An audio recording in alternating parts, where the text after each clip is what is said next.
Welcome to Story Haven. Please relax. Remember to like, subscribe, and enjoy. Section 1 of Dutch Courage by Jack London. Preface. I've never written a line that I'd be ashamed for my young daughters to read, and I never shall write such a line. Thus Jack London well along in his career. And thus almost any collection of his adventure stories is acceptable to young readers as well as to their elders.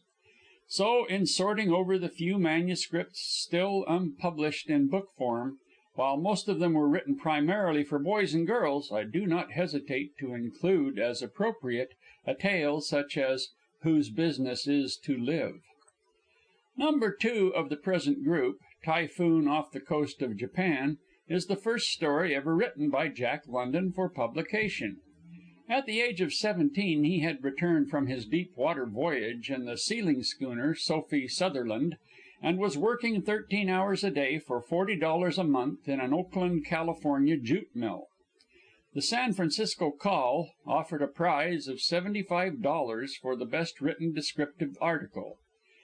Jack's mother, Flora London, remembering that he had excelled in his school compositions, urged him to enter the contest by recalling some happening of his travels. Grammar school, years earlier, had been his sole disciplined education, but his wide reading, worldly experience, and extraordinary powers of observation and correlation enabled him to command first prize. It is notable that the second and third awards went to students at California and Stanford universities. Jack never took the trouble to hunt up that old San Francisco Call of November 12, 1893, but when I came to write his biography, The Book of Jack London, I unearthed the issue, and the tale appears intact in my English edition, published in 1921. And now, gathering material for what will be the final Jack London collections, I cannot but think that his first printed story will have unusual interest for his readers of all ages. The boy Jack's unexpected success in that virgin venture naturally spurred him to further effort. It was, for one thing, the pleasantest way he had ever earned so much money, even if it lacked the element of physical prowess and danger that had marked those purple days with the oyster pirates, and, later, equally exciting passages with the fish patrol. He only waited to catch up on sleep lost while hammering out Typhoon off the Coast of Japan before applying himself to new fiction. That was what was the matter with it. It was sheer fiction in place of the white-hot realism of the true story that had brought him distinction. This second venture he afterward termed gush. It was promptly rejected by the editor of the Call. Lacking experience in such matters, Jack could not know why, and it did not occur to him to submit his manuscript elsewhere. His fire was dampened. He gave over writing and continued with the jute mill, and innocent social diversion in company with Louis Shattuck and his friends, who had superseded Jack's wilder comrades and hazards of bay and seafaring. This period following the publication of Typhoon off the Coast of Japan is touched upon in his book, John Barleycorn. The next that one hears of attempts at writing is when, during his tramping episode, he showed some stories to his aunt, Mrs. Everhard, in St. Joseph, Michigan.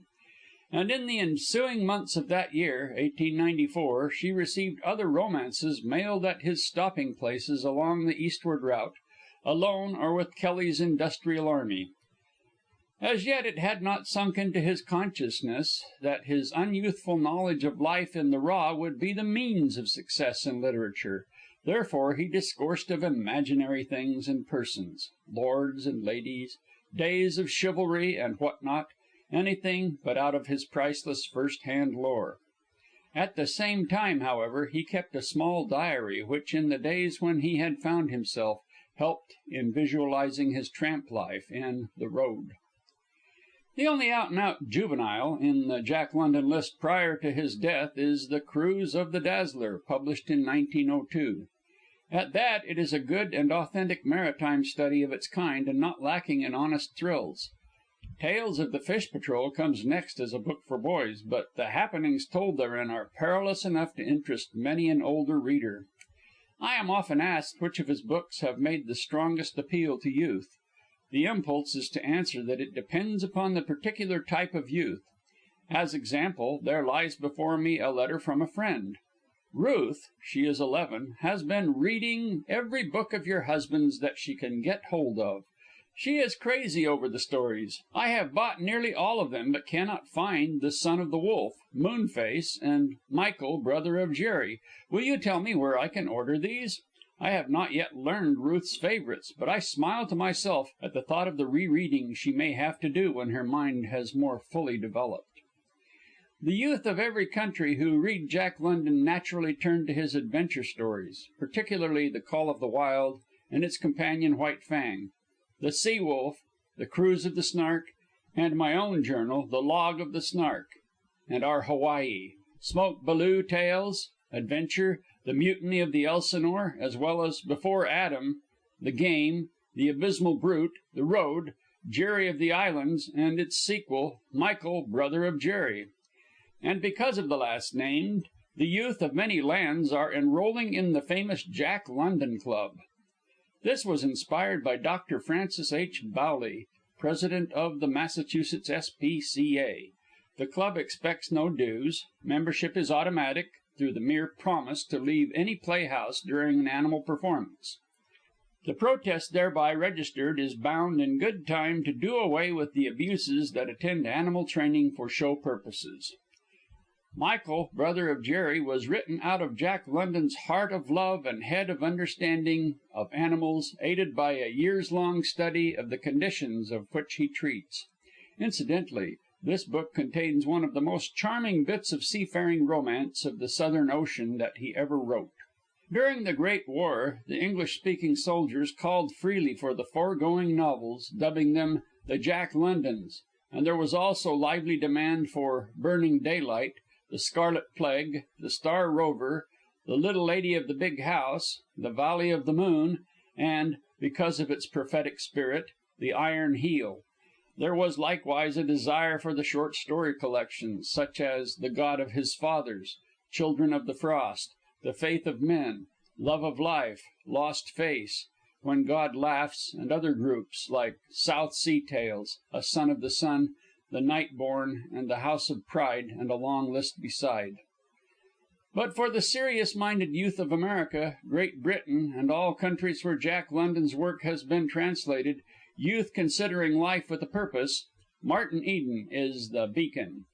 Passing years only augment the number of messages that find their way to me from near and far, attesting the worth to thoughtful boys and girls, young men and women, of the author's own formative struggle in life and letters as partially outlined in Martin Eden.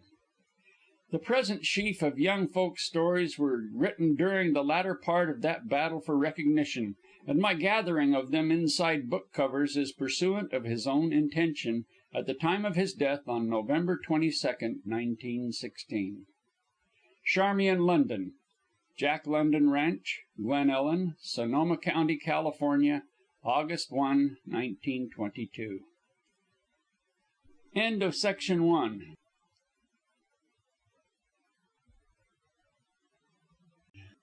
Section 2. Dutch Courage. Just our luck. Gus Lafee finished wiping his hands and sullenly threw the towel upon the rocks. His attitude was one of deep dejection. The light seemed gone out of the day and the glory from the golden sun. Even the keen mountain air was devoid of relish, and the early morning no longer yielded its customary zest. Just our luck, Gus repeated, this time avowedly for the edification of another young fellow who was busily engaged in sousing his head in the water of the lake. "What are you grumbling about, anyway?" Hazard Van Dorn lifted a soap-rimmed face questioningly. His eyes were shut. "What's our luck?" "Look there!" Gus threw a moody glance skyward. "Some duffer's got ahead of us. We've been scooped, that's all." Hazard opened his eyes and caught a fleeting glimpse of a white flag waving arrogantly on the edge of a wall of rock nearly a mile above his head. Then his eyes closed with a snap, and his face wrinkled spasmodically. Gus threw him the towel and uncommiseratingly watched him wipe out the offending soap. He felt too blue himself to take stock in trivialities. Hazard groaned. "Does it hurt much?" Gus queried coldly, without interest, as if it were no more than his duty to ask after the welfare of his comrade. "I guess it does," responded the suffering one. "Soap's pretty strong, eh? Noticed it myself." "'Tisn't the soap. It's that." He opened his reddened eyes and pointed toward the innocent white little flag. "That's what hurts." Gus Lafee did not reply, but turned away to start the fire and begin cooking breakfast. His disappointment and grief were too deep for anything but silence, and Hazard, who felt likewise, never opened his mouth as he fed the horses, nor once laid his head against their arching necks or passed caressing fingers through their manes. The two boys were blind, also, to the manifold glories of Mirror Lake, which reposed at their very feet. 9 times, had they chosen to move along its margin the short distance of 100 yards, could they have seen the sunrise repeated. 9 times, from behind as many successive peaks, could they have seen the great orb rear its blazing rim, and 9 times, had they but looked into the waters of the lake, could they have seen the phenomena reflected faithfully and vividly. But all the titanic grandeur of the scene was lost to them. They had been robbed of the chief pleasure of their trip to Yosemite Valley. They had been frustrated in their long cherished design upon Half Dome, and hence were rendered disconsolate and blind to the beauties and the wonders of the place. Half Dome rears its ice scarred head fully 5,000 feet above the level floor of Yosemite Valley. In the name itself of this great rock lies an accurate and complete description. Nothing more nor less is it than a cyclopean rounded dome split in half as cleanly as an apple that is divided by a knife. It is perhaps quite needless to state that but one half remains, hence its name, the other half having been carried away by the great ice river in the stormy time of the glacial period. In that dim day one of those frigid rivers gouged a mighty channel from out the solid rock. This channel to day is Yosemite Valley. But to return to the Half Dome. On its northeastern side, by circuitous trails and stiff climbing, one may gain the Saddle. Against the slope of the dome the Saddle leans like a gigantic slab, and from the top of this slab, 1,000 feet in length, curves the great circle to the summit of the dome. A few degrees too steep for unaided climbing, those 1,000 feet defied for years the adventurous spirits who fixed yearning eyes upon the crest above. One day a couple of clear-headed mountaineers had proceeded to insert iron eye bolts into holes which they drilled into the rock every few feet apart. But when they found themselves 300 feet above the Saddle, clinging like flies to the precarious wall with on either hand a yawning abyss, their nerves failed them and they abandoned the enterprise.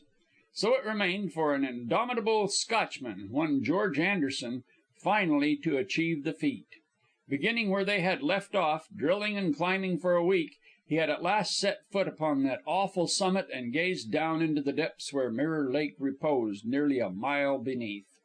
In the years which followed, many bold men took advantage of the huge rope ladder which he had put in place. But one winter, ladder, cables, and all were carried away by the snow and ice. True, most of the eye bolts, twisted and bent, remained, but few men had since essayed the hazardous undertaking, and of these few more than one gave up his life on the treacherous heights, and not one succeeded. But Gus Lafee and Hazard Van Dorn had left the smiling valley land of California and journeyed into the high Sierras, intent on the great adventure. And thus it was that their disappointment was deep and grievous when they awoke on this morning to receive the forestalling message of the little white flag. "Camped at the foot of the Saddle last night and went up at the first peep of day," Hazard ventured, long after the silent breakfast had been tucked away and the dishes washed. Gus nodded. It was not in the nature of things that a youth's spirits should long remain at low ebb, and his tongue was beginning to loosen. "Guess he's down by now, lying in camp and feeling as big as Alexander," the other went on. "And I don't blame him either, only I wish it were we." "You can be sure he's down," Gus spoke up at last. "It's mighty warm on that naked rock, with the sun beating down on it at this time of year. That was our plan, you know, to go up early and come down early. And any man sensible enough to get to the top is bound to have sense enough to do it before the rock gets hot and his hands sweaty." "And you can be sure he didn't take his shoes with him." Hazard rolled over on his back and lazily regarded the speck of flag fluttering briskly on the sheer edge of the precipice. "Say!" He sat up with a start. "What's that?" A metallic ray of light flashed out from the summit of Half Dome, then a second and a third. The heads of both boys were craned backward on the instant, agog with excitement. "What a duffer!" Gus cried. "Why didn't he come down when it was cool?" Hazard shook his head slowly, as if the question were too deep for immediate answer and they had better defer judgment. The flashes continued, and as the boys soon noted, at irregular intervals of duration and disappearance. Now they were long, now short, and again they came and went with great rapidity, or ceased altogether for several moments at a time. "I have it." Hazard's face lighted up with the coming of understanding. "I have it. That fellow up there is trying to talk to us. He's flashing the sunlight down to us on a pocket mirror. Dot dash, don't you see?" The light also began to break in Gus's face. "Ah, I know. It's what they do in wartime, signaling. They call it heliographing, don't they? Same thing as telegraphing, only it's done without wires. And they use the same dots and dashes, too." "Yes, the Morse alphabet. Wish I knew it." "Same here. He surely must have something to say to us, or he wouldn't be kicking up all that rumpus." Still the flashes came and went persistently, till Gus exclaimed, "That chap's in trouble. That's what's the matter with him. Most likely he's hurt himself or something or other." "Go on," Hazard scouted. Gus got out the shotgun and fired both barrels 3 times in rapid succession. A perfect flutter of flashes came back before the echoes had ceased their antics. So unmistakable was the message that even doubting, Hazard was convinced that the man who had forestalled them stood in some grave danger. "Quick, Gus," he cried, "and pack. I'll see to the horses. Our trip hasn't come to nothing after all. We've got to go right up Half Dome and rescue him. Where's the map? How do we get to the saddle?" "Taking the horse trail below the Vernal Falls," Gus read from the guide book. "1 mile of brisk traveling brings the tourist to the world famed Nevada Fall. Close by, rising up in all its pomp and glory, the Cap of Liberty stands guard." "Skip all that," Hazard impatiently interrupted. "The trail's what we want." "Oh, here it is. Following the trail up the side of the fall will bring you to the forks. The left one leads to Little Yosemite Valley, Cloud's Rest, and other points." "Hold on. That'll do. I've got it on the map now," again interrupted Hazard. "From the Cloud's Rest trail, a dotted line leads off to Half Dome. That shows the trail's abandoned. We'll have to look sharp to find it. It's a day's journey." "And to think of all that traveling when right here we're at the bottom of the dome," Gus complained, staring up wistfully at the goal. "That's because this is Yosemite, and all the more reason for us to hurry. Come on, be lively now." Well used as they were to trail life, but few minutes sufficed to see the camp equipage on the backs of the pack horses and the boys in the saddle. In the late twilight of that evening they hobbled their animals in a tiny mountain meadow and cooked coffee and bacon for themselves at the very base of the saddle. Here also, before they turned into their blankets, they found the camp of the unlucky stranger who was destined to spend the night on the naked roof of the dome. Dawn was brightening into day when the panting lads threw themselves down at the summit of the saddle and began taking off their shoes. Looking down from the great height, they seemed perched upon the ridgepole of the world, and even the snow-crowned Sierra peaks seemed beneath them. Directly below, on one hand, lay Little Yosemite Valley, half a mile deep; on the other hand, Big Yosemite, a mile. Already the sun's rays were striking about the adventurers, but the darkness of the night still shrouded the 2 great gulfs into which they peered. And above them, bathed in the full day, rose only the majestic curve of the dome. "What's that for?" Gus asked, pointing to a leather-shielded flask which Hazard was securely fastening in his shirt pocket. "Dutch courage, of course," was the reply. "We'll need all our nerve in this undertaking, and a little bit more. And," he tapped the flask significantly, Here's the little bit more." "Good idea," Gus commented. How they had ever come possessed of this erroneous idea it would be hard to discover, but they were young yet, and there remained for them many uncut pages of life. Believers also in the efficacy of whiskey as a remedy for snake bite, they had brought with them a fair supply of medicine chest liquor. As yet they had not touched it. "Have some before we start?" Hazard asked. Gus looked into the gulf and shook his head. "Better wait till we get up higher and the climbing is more ticklish." Some 70 feet above them projected the first eye bolt. The winter accumulations of ice had twisted and bent it down till it did not stand more than a bare inch and a half above the rock. A most difficult object to lasso at such a distance. Time and again Hazard coiled his lariat in true cowboy fashion and made the cast, and time and again was he baffled by the elusive peg. Nor could Gus do better. Taking advantage of inequalities in the surface, they scrambled 20 feet up the dome and found they could rest in a shallow crevice. The cleft side of the dome was so near that they could look over its edge from the crevice and gaze down the smooth vertical wall for nearly 2,000 feet. It was yet too dark down below for them to see farther. The peg was now 50 feet away, but the path they must cover to get to it was quite smooth and ran at an inclination of nearly 50 degrees. It seemed impossible in that intervening space to find a resting place. Either the climber must keep going up or he must slide down. He could not stop. But just here rose the danger. The dome was sphere shaped, and if he should begin to slide, his course would be, not to the point from which he had started and where the saddle would catch him, but off to the south toward Little Yosemite. This meant a plunge of half a mile. "I'll try it," Gus said simply. They knotted the two lariats together so they had over 100 feet of rope between them, and then each boy tied an end to his waist. "If I slide," Gus cautioned, "come in on the slack and brace yourself. If you don't, you'll follow me, that's all." "Aye, aye," was the confident response. "Better take a nip before you start?" Gus glanced at the proffered bottle. He knew himself and of what he was capable. "Wait till I make the peg and you join me. All ready?" "Aye." He struck out like a cat, on all fours, clawing energetically as he urged his upward progress, his comrade paying out the rope carefully. At first his speed was good, but gradually it dwindled. Now he was 15 feet from the peg, now 10, now 8, but going, oh, so slowly. Hazard, looking up from his crevice, felt a contempt for him and disappointment in him. It did look easy. Now Gus was 5 feet away, and after a painful effort, 4 feet. But when only a yard intervened, he came to a standstill. Not exactly a standstill, for like a squirrel in a wheel, he maintained his position on the face of the dome by the most desperate clawing. He had failed, that was evident. The question now was, how to save himself. With a sudden cat-like movement, he whirled over on his back, caught his heel in a tiny saucer-shaped depression, and sat up. Then his courage failed him. Day had at last penetrated to the floor of the valley, and he was appalled at the frightful distance.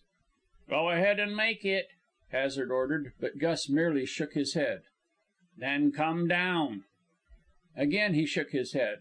This was his ordeal, to sit nerveless and insecure on the brink of the precipice. But Hazard, lying safely in his crevice, now had to face his own ordeal, but one of a different nature. When Gus began to slide, as he soon must, would he, Hazard, be able to take in the slack and then meet the shock as the other tautened the rope and darted towards the plunge? It seemed doubtful. And there he lay, apparently safe, but in reality harnessed to death. Then rose the temptation. Why not cast off the rope about his waist? He would be safe at all events. It was a simple way out of the difficulty. There was no need that two should perish. But it was impossible for such temptation to overcome his pride of race and his own pride in himself and in his honor. So the rope remained about him. "Come down," he ordered, but Gus seemed to have become petrified. "Come down," he threatened, "or I'll drag you down." He pulled on the rope to show he was in earnest. "Don't you dare!" Gus articulated through his clenched teeth. "Sure, I will if you don't come," and again he jerked the rope. With a despairing gurgle, Gus started, doing his best to work sideways from the plunge. Hazard, every sense on the alert, almost exulting in his perfect coolness, took in the slack with deft rapidity. Then, as the rope began to tighten, he braced himself. The shock drew him half out of the crevice, but he held firm and served as the center of the circle while Gus, with the rope as a radius, described the circumference and ended up on the extreme southern edge of the saddle. A few moments later, Hazard was offering him the flask. "Take some yourself," Gus said. "No, you. I don't need it." "And I'm past needing it." Evidently Gus was dubious of the bottle and its contents. Hazard put it away in his pocket. "Are you game?" he asked, "or are you going to give it up?" "Never!" Gus protested. "I am game. No Laffy ever showed the white feather yet. And if I did lose my grit up there, it was only for the moment, sort of like seasickness. I'm all right now, and I'm going to the top." "Good," encouraged Hazard. "You lie in the crevice this time, and I'll show you how easy it is." But Gus refused. He held that it was easier and safer for him to try again, arguing that it was less difficult for his 116 pounds to cling to the smooth rock than for Hazard's 165. Also that it was easier for 165 pounds to bring a sliding 116 to a stop than vice versa. And further, that he had the benefit of his previous experience. Hazard saw the justice of this, although it was with great reluctance that he gave in. Success vindicated Gus's contention. The second time, just as it seemed as if his slide would be repeated, he made a last supreme effort and gripped the coveted peg. By means of the rope, Hazard quickly joined him. The next peg was nearly 60 feet away, but for nearly half that distance the base of some glacier in the forgotten past had ground a shallow furrow. Taking advantage of this, it was easy for Gus to lasso the eye bolt. And it seemed, as was really the case, that the hardest part of the task was over. True, the curve steepened to nearly 60 degrees above them, but a comparatively unbroken line of eye bolts, 6 feet apart, awaited the lads. They no longer had even to use the lasso. Standing on one peg, it was child's play to throw the bight of the rope over the next and to draw themselves up to it. A bronzed and bearded man met them at the top and gripped their hands in hearty fellowship. "Talk about your Mont Blancs!" he exclaimed, pausing in the midst of greeting them to survey the mighty panorama. "But there's nothing on all the earth, nor over it, nor under it, to compare with this." Then he recollected himself and thanked them for coming to his aid. No, he was not hurt or injured in any way. Simply because of his own carelessness, just as he had arrived at the top the previous day, he had dropped his climbing rope. Of course, it was impossible to descend without it. Did they understand heliographing? No. That was strange. How did they? "Oh, we knew something was the matter," Gus interrupted, "from the way you flashed when we fired off the shotgun." "Find it pretty cold last night without blankets?" Hazard queried. "I should say so. I've hardly thawed out yet." "Have some of this." Hazard shoved the flask over to him. The stranger regarded him quite seriously for a moment, then said, "My dear fellow, do you see that row of pegs? Since it is my honest intention to climb down them very shortly, I am forced to decline. No, I don't think I'll have any, though I thank you just the same." Hazard glanced at Gus and then put the flask back in his pocket. But when they pulled the doubled rope through the last eye bolt and set foot on the saddle, he again drew out the bottle. "Now that we're down, we don't need it," he remarked pithily. "And I've about come to the conclusion that there isn't very much in Dutch courage after all." He gazed up the great curve of the dome. "Look at what we've done without it."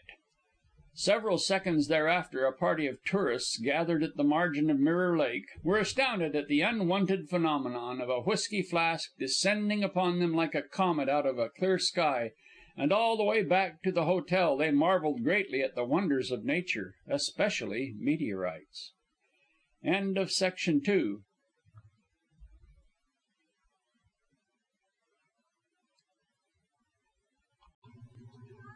Section 3. Typhoon off the coast of Japan. Jack London's first story, published at the age of 17. It was 4 bells in the morning watch. We had just finished breakfast when the order came forward for the watch on deck to stand by to heave her to, and all hands stand by the boats. "Port a hard port!" cried our sailing master. "Clew up the topsails! Let the flying jib run down! Back the jib over to windward and run down the foresail!" And so was our schooner, Sophie Sutherland, hove to off the coast of Japan, near Cape Jerimo, on April 10, 1893. Then came moments of bustle and confusion. There were 18 men to man the 6 boats. Some were hooking on to the falls, others casting off the lashings. Boat steerers appeared with boat compasses, and water breakers and boat pullers with the lunch boxes. Hunters were staggering under 2 or 3 shotguns, a rifle, and heavy ammunition box, all of which were soon stowed away with their oilskins and mittens in the boats. The sailing master gave his last orders, and away we went, pulling 3 pairs of oars to gain our positions. We were in the weather boat, and so had a longer pull than the others. The first, second, and third lee boats soon had all sail set and were running off to the southward and westward with the wind beam, while the schooner was running off to leeward of them, so that in case of accidents the boats would have fair wind home. It was a glorious morning, but our boat steerer shook his head ominously as he glanced at the rising sun and prophetically muttered, "Red sun in the morning, sailor take warning." The sun had an angry look, and a few light fleecy niggerheads in that quarter seemed abashed and frightened and soon disappeared. Away off to the northward, Cape Jerimo reared its black, forbidding head like some huge monster rising from the deep. The winter's snow, not yet entirely dissipated by the sun, covered it in patches of glistening white, over which the light wind swept on its way out to sea. Huge gulls rose slowly, fluttering their wings in the light breeze and striking their webbed feet on the surface of the water for over half a mile before they could leave it. Hardly had the patter-patter died away when a flock of sea quail rose, and with whistling wings flew away to windward, where members of a large band of whales were disporting themselves, their blowings sounding like the exhaust of steam engines. The harsh, discordant cries of a sea parrot grated unpleasantly on the ear, and set half a dozen alert in a small band of seals that were ahead of us. Away they went, breaching and jumping entirely out of water. A seagull with slow, deliberate flight and long, majestic curves circled round us. And as a reminder of home, a little English sparrow perched impudently on the forecastle head, and cocking his head to one side, chirped merrily. The boats were soon among the seals, and the bang, bang of the guns could be heard from down to leeward. The wind was slowly rising, and by 3 o'clock, as, with a dozen seals in our boat, we were deliberating whether to go on or turn back, the recall flag was run up at the schooner's mizzen, a sure sign that with the rising wind the barometer was falling and that our sailing master was getting anxious for the welfare of the boats. Away we went, before the wind, with a single reef in our sail. With clenched teeth sat the boat steerer, grasping the steering oar firmly with both hands, his restless eyes on the alert, a glance at the schooner ahead as we rose on a sea, another at the mainsheet, and then one astern, where the dark ripple of the wind on the water told him of a coming puff or a large whitecap that threatened to overwhelm us. The waves were holding high carnival, performing the strangest antics, as with wild glee they danced along in fierce pursuit, now up, now down, here, there, and everywhere, until some great sea of liquid green with its milk-white crest of foam rose from the ocean's throbbing bosom and drove the others from view. But only for a moment, for again under new forms they reappeared. In the sun's path they wandered, where every ripple, great or small, every little spit or spray looked like molten silver, where the water lost its dark green color and became a dazzling silvery flood, only to vanish and become a wild waste of sullen turbulence, each dark, foreboding sea rising and breaking, then rolling on again. The dash, the sparkle, the silvery light soon vanished with the sun, which became obscured by black clouds that were rolling swiftly in from the west, northwest, apt heralds of the coming storm. We soon reached the schooner and found ourselves the last aboard. In a few minutes the seals were skinned, boats and decks washed, and we were down below by the roaring forecastle fire, with a wash, change of clothes, and a hot, substantial supper before us. Sail had been put on the schooner, as we had a run of 75 miles to make to the southward before morning so as to get in the midst of the seals, out of which we had strayed during the last 2 days' hunting. We had the first watch from 8 to midnight. The wind was soon blowing half a gale, and our sailing master expected little sleep that night as he paced up and down the poop. The topsails were soon clewed up and made fast, then the flying jib down and furled. Quite a sea was rolling by this time, occasionally breaking over the decks, flooding them and threatening to smash the boats. At 6 bells we were ordered to turn them over and put on storm lashings. This occupied us till 8 bells, when we were relieved by the mid-watch. I was the last to go below, doing so just as the watch on deck was furling the spanker. Below all were asleep except our green hand, the bricklayer, who was dying of consumption. The wildly dancing movements of the sea lamp cast a pale, flickering light through the forecastle and turned to golden honey the drops of water on the yellow oilskins. In all the corners, dark shadows seemed to come and go, while up in the eyes of her, beyond the pawl bitts, descending from deck to deck, where they seemed to lurk like some dragon at a caveman's mouth, it was dark as Erebus. Now and again the light seemed to penetrate for a moment as the schooner rolled heavier than usual, only to recede, leaving it darker and blacker than before. The roar of the wind through the rigging came to the ear muffled like the distant tumble of a train crossing a trestle or the surf on the beach, while the loud crash of the seas on her weather bow seemed almost to rend the beams in planking asunder as it resounded through the forecastle.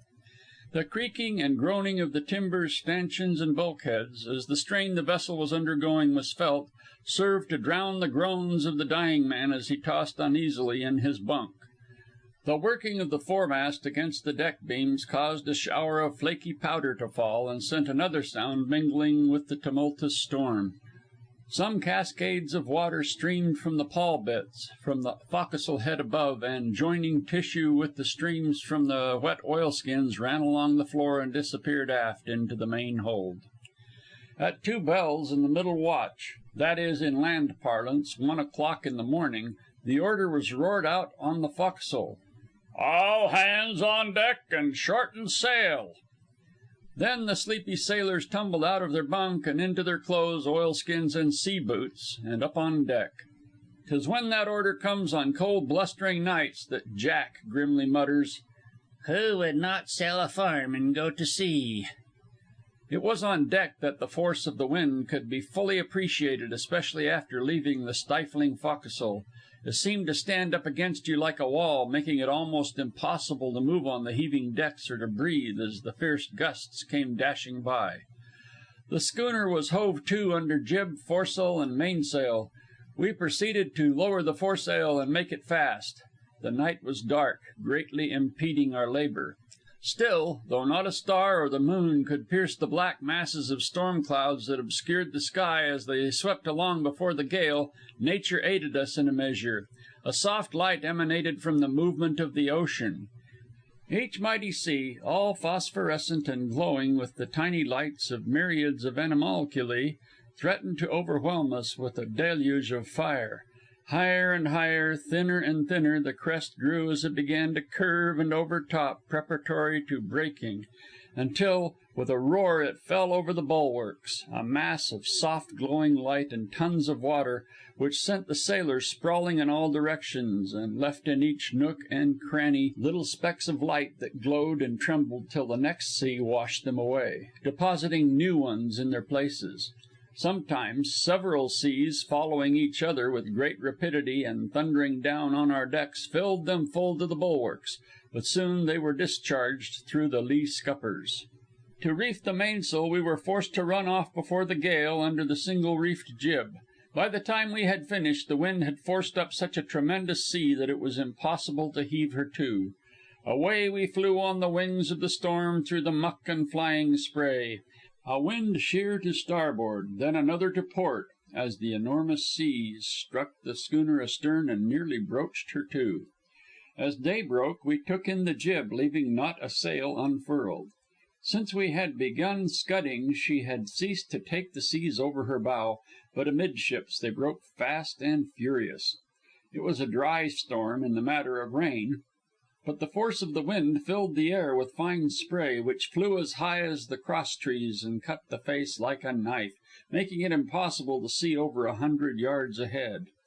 The sea was a dark lead color as with long, slow, majestic roll it was heaped up by the wind into liquid mountains of foam. The wild antics of the schooner were sickening as she forged along. She would almost stop as though climbing a mountain. Then, rapidly rolling to right and left as she gained the summit of a huge sea, she steadied herself and paused for a moment as though affrighted at the yawning precipice before her. Like an avalanche she shot forward and down as the sea astern struck her with the force of 1,000 battering rams, burying her bow to the catheads in the milky foam at the bottom, that came on deck in all directions, forward, astern, to right and left, through the hawse pipes and over the rail. The wind began to drop, and by 10 o'clock we were talking of heaving her to.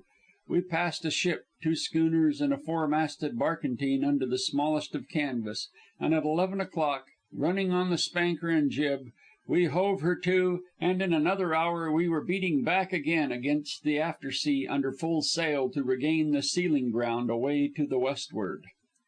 Below, a couple of men were sewing the bricklayer's body in canvas, preparatory to the sea burial. And so, with the storm passed away, the bricklayer's soul. End of Section 3.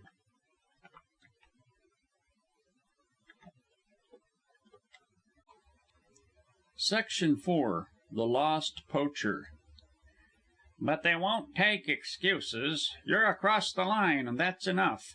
They'll take you in. In you go, Siberia and the salt mines. And as for Uncle Sam, why, what's he to know about it? Never a word will get back to the States. The Mary Thomas, the papers will say, the Mary Thomas lost with all hands. Probably in a typhoon in the Japanese seas. That's what the papers will say, and people too. In you go, Siberia and the salt mines. Dead to the world and kith and kin, though you live 50 years. In such a manner John Lewis, commonly known as the sea lawyer, settled the matter out of hand. It was a serious moment in the forecastle of the Mary Thomas. No sooner had the watch below begun to talk the trouble over than the watch on deck came down and joined them. As there was no wind, every hand could be spared with the exception of the man at the wheel, and he remained only for the sake of discipline. Even Bub Russell, the cabin boy, had crept forward to hear what was going on. However, it was a serious moment, as the grave faces of the sailors bore witness. For the 3 preceding months the Mary Thomas, sealing schooner, had hunted the seal pack along the coast of Japan and north to Bering Sea. Here, on the Asiatic side of the sea, they were forced to give over the chase, or rather to go no farther, for beyond, the Russian cruisers patrolled forbidden ground, where the seals might breed in peace. A week before she had fallen into heavy fog, accompanied by calm. Since then the fog bank had not lifted, and the only wind had been light airs and catspaws. This in itself was not so bad, for the sealing schooners are never in a hurry so long as they are in the midst of the seals. But the trouble lay in the fact that the current at this point bore heavily to the north. Thus the Mary Thomas had unwittingly drifted across the line, and every hour she was penetrating, unwillingly, farther and farther into the dangerous waters where the Russian bear kept guard. How far she had drifted no man knew. The sun had not been visible for a week, nor the stars, and the captain had been unable to take observations in order to determine his position. At any moment a cruiser might swoop down and hail the crew away to Siberia. The fate of other poaching seal hunters was too well known to the men of the Mary Thomas, and there was cause for grave faces. "Mine friends," spoke up a German boat steerer, "it vas a pad business. Shust as we make a big catch, und all honest, some dings go wrong, und der Russians nap us, take our skins and our schooner, und send us mit der anarchists to Siberia. Ach, a pretty pad business." "Yes, that's where it hurts," the sea lawyer went on. 1,500 skins in the salt piles, and all honest, a big pay day coming to every man jack of us, and then to be captured and lose it all. It'd be different if we'd been poaching, but it's all honest work in open water." "But if we haven't done anything wrong, they can't do anything to us, can they?" Bub queried.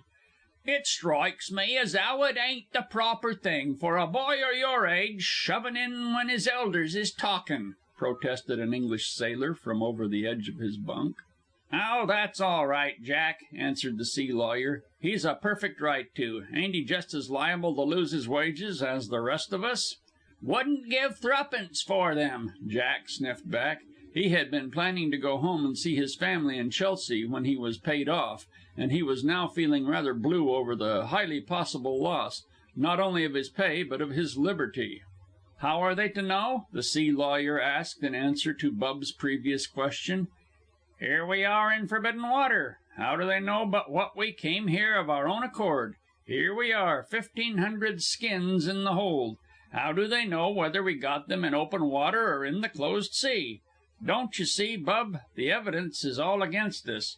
If you caught a man with his pockets full of apples, like those which grow on your tree, and if you caught him in your tree besides, what'd you think if he told you he couldn't help it, he had just been sort of blown there, and that anyway those apples came from some other tree? What'd you think then, eh?" Bub saw it clearly, when put in that light, and shook his head despondently. "You'd rather be dead than go to Siberia," one of the boat pullers said. "They put you into the salt mines and work you till you die. Never see daylight again. Why, I've heard tell of one fellow that was chained to his mate, and that mate died, and they were both chained together. And if they send you to the quicksilver mines, you get salivated. I'd rather be hung than salivated." "What's salivated?" Jack asked, suddenly sitting up in his bunk at the hint of fresh misfortunes. "Why, the quicksilver gets into your blood. I think that's the way. And your gums all swell like you had the scurvy, only worse, and your teeth get loose in your jaws, and big ulcers form, and then you die horrible. The strongest man can't last long a mining quicksilver." "A bad business," the boat steerer reiterated, dolorously, in the silence that followed.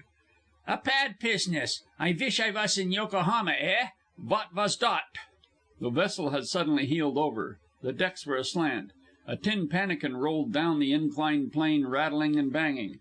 From above came the slapping of canvas and the quivering rat-tat-tat of the after leech of the loosely stretched foresail. Then the mate's voice sang down the hatch. "All hands on deck and make sail!"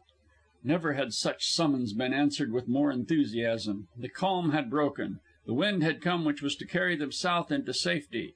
With a wild cheer all sprang on deck. Working with mad haste, they flung out topsails, flying jibs and staysails. As they worked, the fog bank lifted and the black vault of heaven, bespangled with the old familiar stars, rushed into view. When all was shipshape, the Mary Thomas was lying gallantly over on her side to a beam wind and plunging ahead due south. "Steamer's lights ahead on the port bow, sir!" cried the lookout from his station on the forecastle head. There was excitement in the man's voice. The captain sent Bub below for his night glasses. Everybody crowded to the lee rail to gaze at the suspicious stranger, which already began to loom up vague and indistinct. In those unfrequented waters the chance was 1 in 1,000 it could be anything else than a Russian patrol. The captain was still anxiously gazing through the glasses when a flash of flame left the stranger's side, followed by the loud report of a cannon. The worst fears were confirmed. It was a patrol, evidently firing across the bows of the Mary Thomas in order to make her heave to. "Hard down on your helm!" the captain commanded the steersman, all the life gone out of his voice. Then to the crew, "Back over the jib and foresail, run down the flying jib, clew up the foretopsail, and aft here and swing on the main sheet." The Mary Thomas ran into the eye of the wind, lost headway, and fell to courtesying gravely to the long seas rolling up from the west. The cruiser steamed a little nearer and lowered a boat. The sealers watched in heartbroken silence. They could see the white bulk of the boat as it was slacked away to the water and its crew sliding aboard. They could hear the creaking of the davits and commands of the officers. Then the boat sprang away under the impulse of the oars and came toward them. The wind had been rising, and already the sea was too rough to permit the frail craft to lie alongside the tossing schooner, but watching their chance, and taking advantage of the boarding ropes thrown to them, an officer and a couple of men clambered aboard. The boat then sheered off into safety and lay to its oars, a young midshipman sitting in the stern and holding the yoke lines in charge. The officer, whose uniform disclosed his rank as that of second lieutenant in the Russian Navy, went below with the captain of the Mary Thomas to look at the ship's papers. A few minutes later he emerged, and upon his sailors removing the hatch covers, passed down into the hold with a lantern to inspect the salt piles. It was a goodly heap which confronted him, 1,500 fresh skins, the season's catch, and under the circumstances he could have had but one conclusion. "I am very sorry," he said in broken English to the sealing captain when he again came on deck, "but it is my duty in the name of the Tsar to seize your vessel as a poacher caught with fresh skins in the closed sea. The penalty, as you may know, is confiscation and imprisonment." The captain of the Mary Thomas shrugged his shoulders in seeming indifference and turned away. Although they may restrain all outward show, strong men, under unmerited misfortune, are sometimes very close to tears. Just then the vision of his little California home, and of the wife and two yellow-haired boys, was strong upon him, and there was a strange choking sensation in his throat which made him afraid that if he attempted to speak he would sob instead. And also there was upon him the duty he owed his men. No weakness before them, for he must be a tower of strength to sustain them in misfortune. He had already explained to the second lieutenant, and he knew the hopelessness of the situation. As the sea lawyer had said, the evidence was all against them. So he turned aft and fell to pacing up and down the poop of the vessel over which he was no longer commander. The Russian officer now took temporary charge. He ordered more of his men aboard, and had all the canvas clewed up and furled snugly away. While this was being done, the boat plied back and forth between the two vessels, passing a heavy hawser which was made fast to the great towing bitts on the schooner's forecastle head. During all this work the sealers stood about in sullen groups. It was madness to think of resisting, with the guns of a man of war not a biscuit toss away. But they refused to lend a hand, preferring instead to maintain a gloomy silence. Having accomplished his task, the lieutenant ordered all but 4 of his men back into the boat. Then the midshipman, a lad of 16, looking strangely mature and dignified in his uniform and sword, came aboard to take command of the captured sealer. Just as the lieutenant prepared to depart, his eyes chanced to alight upon Bub. Without a word of warning, he seized him by the arm and dropped him over the rail into the waiting boat, and then, with a parting wave of his hand, he followed him. It was only natural that Bub should be frightened at this unexpected happening. All the terrible stories he had heard of the Russians served to make him fear them, and now returned to his mind with double force. To be captured by them was bad enough, but to be carried off by them, away from his comrades, was a fate of which he had not dreamed. "Be a good boy, Bub," the captain called to him as the boat drew away from the Mary Thomas's side, "and tell the truth." "Aye, aye, sir," he answered, bravely enough, by all outward appearance. He felt a certain pride of race, and was ashamed to be a coward before these strange enemies, these wild Russian bears. "Und to be politeful," the German boat steerer added, his rough voice lifting across the water like a foghorn. Bub waved his hand in farewell, and his mates clustered along the rail as they answered with a cheering shout. He found room in the stern sheets, where he fell to regarding the lieutenant. He didn't look so wild or bearish after all. Very much like other men, Bub concluded, and the sailors were much the same as all other man-of-war's men he had ever known. Nevertheless, as his feet struck the steel deck of the cruiser, he felt as if he had entered the portals of a prison. For a few minutes he was left unheeded. The sailors hoisted the boat up and swung it in on the davits. Then great clouds of black smoke poured out of the funnels, and they were under way. To Siberia, Bub could not help but think. He saw the Mary Thomas swing abruptly into line as she took the pressure from the hawser, and her side lights, red and green, rose and fell as she was towed through the sea. Bub's eyes dimmed at the melancholy sight, but But just then the lieutenant came to take him down to the commander, and he straightened up and set his lips firmly, as if this were a very commonplace affair, and he were used to being sent to Siberia every day of the week. The cabin in which the commander sat was a palace compared to the humble fittings of the Mary Thomas, and the commander himself, in gold lace and dignity, was a most august personage, quite unlike the simple man who navigated his schooner on the trail of the sea pack. Bub now quickly learned why he had been brought aboard, and the prolonged questioning which followed told nothing but the plain truth. The truth was harmless; only a lie could have injured his cause. He did not know much, except that they had been sealing far to the south in open water, and that when the calm and fog came down upon them, being close to the line, they had drifted across. Again and again he insisted that they had not lowered a boat or shot a seal in the week they had been drifting about in the forbidden sea. But the commander chose to consider all that he said to be a tissue of falsehoods, and adopted a bullying tone in an effort to frighten the boy. He threatened and cajoled by turns, but failed in the slightest to shake Bub's statements, and at last ordered him out of his presence. By some oversight, Bub was not put in anybody's charge, and wandered up on deck unobserved. Sometimes the sailors, in passing, bent curious glances upon him, but otherwise he was left strictly alone. Nor could he have attracted much attention, for he was small, the night dark, and the watch on deck intent on its own business. Stumbling over the strange decks, he made his way aft, where he could look upon the side lights of the Mary Thomas following steadily in the rear. For a long while he watched, and then lay down in the darkness close to where the hawser passed over the stern to the captured schooner. Once an officer came up and examined the straining rope to see if it were chafing, but Bub cowered away in the shadow undiscovered. This, however, gave him an idea which concerned the lives and liberties of 22 men, and which was to avert crushing sorrow for more than one happy home many 1,000 miles away. In the first place, he reasoned, the crew were all guiltless of any crime, and yet were being carried relentlessly away to imprisonment in Siberia, a living death, he had heard, and he believed it implicitly. In the second place, he was a prisoner, hard and fast, with no chance of escape. In the third, it was possible for the 22 men on the Mary Thomas to escape. The only thing which bound them was a 4-inch hawser. They dared not cut it at their end, for a watch was sure to be maintained upon it by their Russian captors. But at this end, at his end, Bub did not stop to reason further. Wriggling close to the hawser, he opened his jackknife and went to work.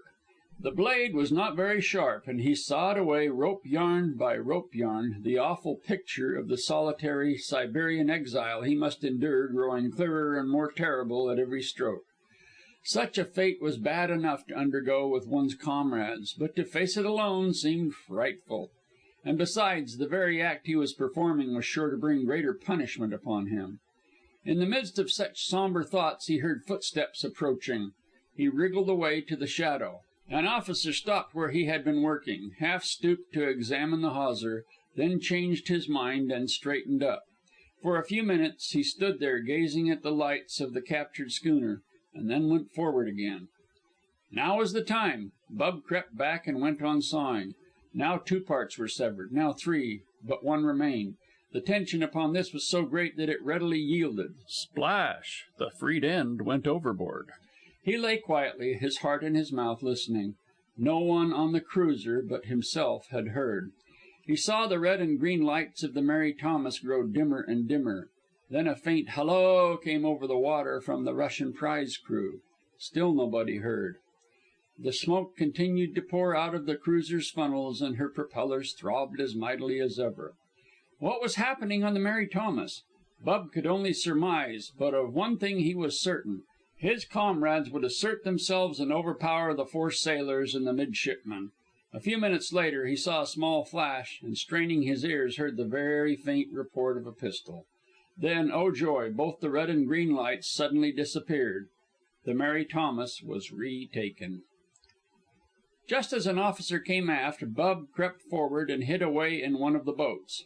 Not an instant too soon. The alarm was given. Loud voices rose in command. The cruiser altered her course. An electric searchlight began to throw its white rays across the sea. Here, there, everywhere, but in its flashing path no tossing schooner was revealed. Bub went to sleep soon after that, nor did he wake till the gray of dawn.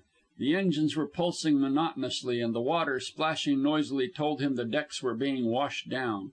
One sweeping glance, and he saw that they were alone on the expanse of ocean. The Mary Thomas had escaped. As he lifted his head, a roar of laughter went up from the sailors. Even the officer who ordered him taken below and locked up could not quite conceal the laughter in his eyes. Bub thought often in the days of confinement which followed that they were not very angry with him for what he had done. He was not far from right. There is a certain innate nobility deep down in the hearts of all men which forces them to admire a brave act, even if it is performed by an enemy. The Russians were in no wise different from other men. True, a boy had outwitted them, but they could not blame him, and they were sore puzzled as to what to do with him. It would never do to take a little mite like him in, to represent all that remained of the lost poacher. So 2 weeks later, a United States man of war, steaming out of the Russian port of Vladivostok, was signaled by a Russian cruiser. A boat passed between the two ships, and a small boy dropped over the rail upon the deck of the American vessel. A week later he was put ashore at Hakodate, and after some telegraphing, his fare was paid upon the railroad to Yokohama. From the depot he hurried through the quaint Japanese streets to the harbor, and hired a sampan boatman to put him aboard a certain vessel whose familiar rigging had quickly caught his eye.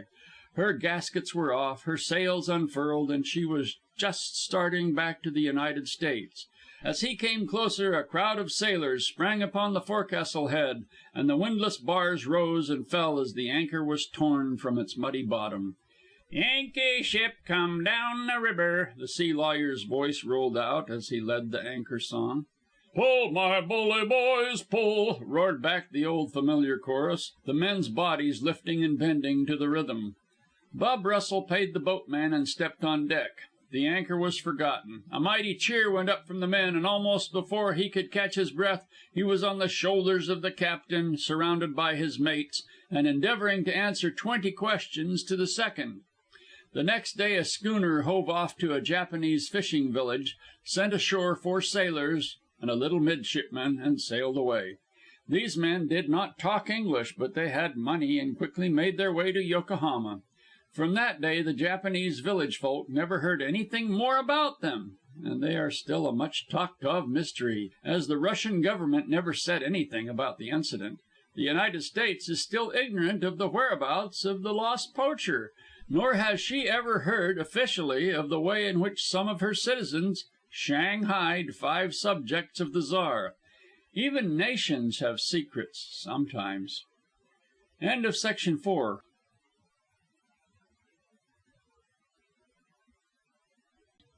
Section 5. The Banks of the Sacramento. And it's blow, you winds, hi-ho, for California, where there's plenty of gold, so I've been told, on the banks of the Sacramento. It was only a little boy singing in a shrill treble the sea chanty which seamen sing the wide world over when they man the capstan bars and break the anchors out for Frisco port. It was only a little boy who had never seen the sea, but 200 feet beneath him rolled the Sacramento. Young Jerry he was called, after old Jerry, his father, from whom he had learned the song, as well as received his shock of bright red hair, his blue dancing eyes, and his fair and inevitably freckled skin. For old Jerry had been a sailor, and had followed the sea till middle life, haunted always by the words of the ringing chanty. Then one day he had sung the song in earnest, in an Asiatic port, swinging and thrilling round the capstan circle with 20 others. At San Francisco he turned his back upon his ship and upon the sea, and went to behold with his own eyes the banks of the Sacramento. He beheld the gold, too, for he found employment at the Yellow Dream mine, and proved of utmost usefulness in rigging the great ore cables across the river and 200 feet above its surface. After that he took charge of the cables and kept them in repair, and ran them and loved them, and became himself an indispensable fixture of the Yellow Dream mine. Then he loved pretty Margaret Kelly, but she had left him and young Jerry, the latter barely toddling, to take up her last long sleep in the little graveyard among the great sober pines. Old Jerry never went back to the sea. He remained by his cables, and lavished upon them and young Jerry all the love of his nature. When evil days came to Yellow Dream, he still remained in the employ of the company as watchman over the all but abandoned property. But this morning he was not visible. Young Jerry only was to be seen, sitting on the cabin step and singing the ancient chanty. He had cooked and eaten his breakfast all by himself, and had just come out to take a look at the world. 20 feet before him stood the steel drum round which the endless cable worked. By the drum, snug and fast, was the ore car. Following with his eyes the dizzy flight of the cables to the farther bank, he could see the other drum and the other car. The contrivance was worked by gravity, the loaded car crossing the river by virtue of its own weight, and at the same time dragging the empty car back. The loaded car being emptied and the empty car being loaded with more ore, the performance could be repeated, a performance which had been repeated tens of thousands of times since the day old Jerry became the keeper of the cables. Young Jerry broke off his song at the sound of approaching footsteps. A tall, blue-shirted man, a rifle across the hollow of his arm, came out from the gloom of the pine trees. It was Hall, watchman of the Yellow Dragon mine, the cables of which spanned the Sacramento a mile farther up. "Hello, younker," was his greeting. "What you doin' here by your lonesome?" "Oh, batching," Jerry tried to answer unconcernedly, as if it were a very ordinary sort of thing. "Dad's away, you see." "Where's he gone?" the man asked. "San Francisco. Went last night. His brother's dead in the old country, and he's gone down to see the lawyers. Won't be back till to morrow night." So spoke Jerry, and with pride, because of the responsibility which had fallen to him of keeping an eye on the property of the Yellow Dream, and the glorious adventure of living alone on the cliff above the river and of cooking his own meals. "Well, take care of yourself," Hall said, "and don't monkey with the cables. I'm going to see if I can't pick up a deer in the Cripple Cow Canyon." "It's going to rain, I think," Jerry said, with mature deliberation. "And it's little I mind a wettin'," Hall laughed as he strode away among the trees. Jerry's prediction concerning rain was more than fulfilled. By 10 o'clock the pines were swaying and moaning, the cabin windows rattling, and the wind driving by in fierce squalls. At 11:30 he kindled a fire, and promptly at the stroke of 12 sat down to his dinner. No out of doors for him that day, he decided, when he had washed the few dishes and put them neatly away, and he wondered how wet Hall was and whether he had succeeded in picking up a deer. At 1 o'clock there came a knock at the door, and when he opened it, a man and a woman staggered in on the breast of a great gust of wind. They were Mr. and Mrs. Spillane, ranchers, who lived in a lonely valley a dozen miles back from the river. "Where's Hall?" was Spillane's opening speech, and he spoke sharply and quickly. Jerry noted that he was nervous and abrupt in his movements, and that Mrs. Spillane seemed laboring under some strong anxiety. She was a thin, washed-out, worked-out woman, whose life of dreary and unending toil had stamped itself harshly upon her face. It was the same life that had bowed her husband's shoulders and gnarled his hands and turned his hair to a dry and dusty gray. "He's gone hunting up Cripple Cow," Jerry answered. "Did you want to cross?" The woman began to weep quietly, while Spillane dropped a troubled exclamation and strode to the window. Jerry joined him in gazing out to where the cables lost themselves in the thick downpour. It was the custom of the backwoods people in that section of country to cross the Sacramento on the Yellow Dragon cable. For this service a small toll was charged, which tolls the Yellow Dragon Company applied to the payment of Hall's wages. "We've got to get across, Jerry," Spillane said, at the same time jerking his thumb over his shoulder in the direction of his wife. "Her father's hurt at Cloverleaf. Powder explosion. Not expected to live. We just got word." Jerry felt himself fluttering inwardly. He knew that Spillane wanted to cross on the Yellow Dream cable, and in the absence of his father he felt that he dared not assume such a responsibility, for the cable had never been used for passengers, in fact, had not been used at all for a long time. "Maybe Hall will be back soon," he said. Spillane shook his head and demanded, "Where's your father?" "San Francisco," Jerry answered briefly. Spillane groaned and fiercely drove his clenched fist into the palm of the other hand. His wife was crying more audibly, and Jerry could hear her murmuring, "And Daddy's dyin'. The tears welled up in his own eyes, and he stood irresolute, not knowing what he should do. But the man decided for him. "Look here, kid," he said with determination. "The wife and me are going over on this here cable of yours. Will you run it for us?" Jerry backed slightly away. He did it unconsciously, as if recoiling instinctively from something unwelcome. "Better see if Hall's back," he suggested. "And if he ain't?" Again Jerry hesitated. "I'll stand for the risk," Spillane added. "Don't you see? We've simply got to cross." Jerry nodded his head reluctantly. "And there ain't no use waitin' for Hall," Spillane went on. "You know as well as me he ain't back from Cripple Cow this time of day. So come along, let's get started." No wonder that Mrs. Spillane seemed terrified as they helped her into the ore car. So Jerry thought, as he gazed into the apparently fathomless gulf beneath her feet, for it was so filled with rain and cloud, hurtling and curling in the fierce blast, that the other shore 700 feet away was invisible, while the cliff at their feet dropped sheer down and lost itself in the swirling vapor. By all appearances it might be a mile to bottom instead of 200 feet. "All ready?" he asked. "Let her go!" Spillane shouted to make himself heard above the roar of the wind. He had clambered in beside his wife and was holding one of her hands in his. Jerry looked upon this with disapproval. "You'll need all your hands for holdin' on the way the wind's yowlin'." The man and woman shifted their hands accordingly, tightly gripping the sides of the car, and Jerry slowly and carefully released the brake. The drum began to revolve as the endless cable passed around it, and the car slid slowly out into the chasm, its trolley wheels rolling on the stationary cable overhead to which it was suspended. It was not the first time Jerry had worked the cable, but it was the first time he had done so away from the supervising eye of his father. By means of the brake he regulated the speed of the car. It needed regulating, for at times, caught by the stronger gusts of wind, it swayed violently back and forth, and once, just before it was swallowed up in a rain squall, it seemed about to spill out its human contents. After that, Jerry had no way of knowing where the car was except by means of the cable.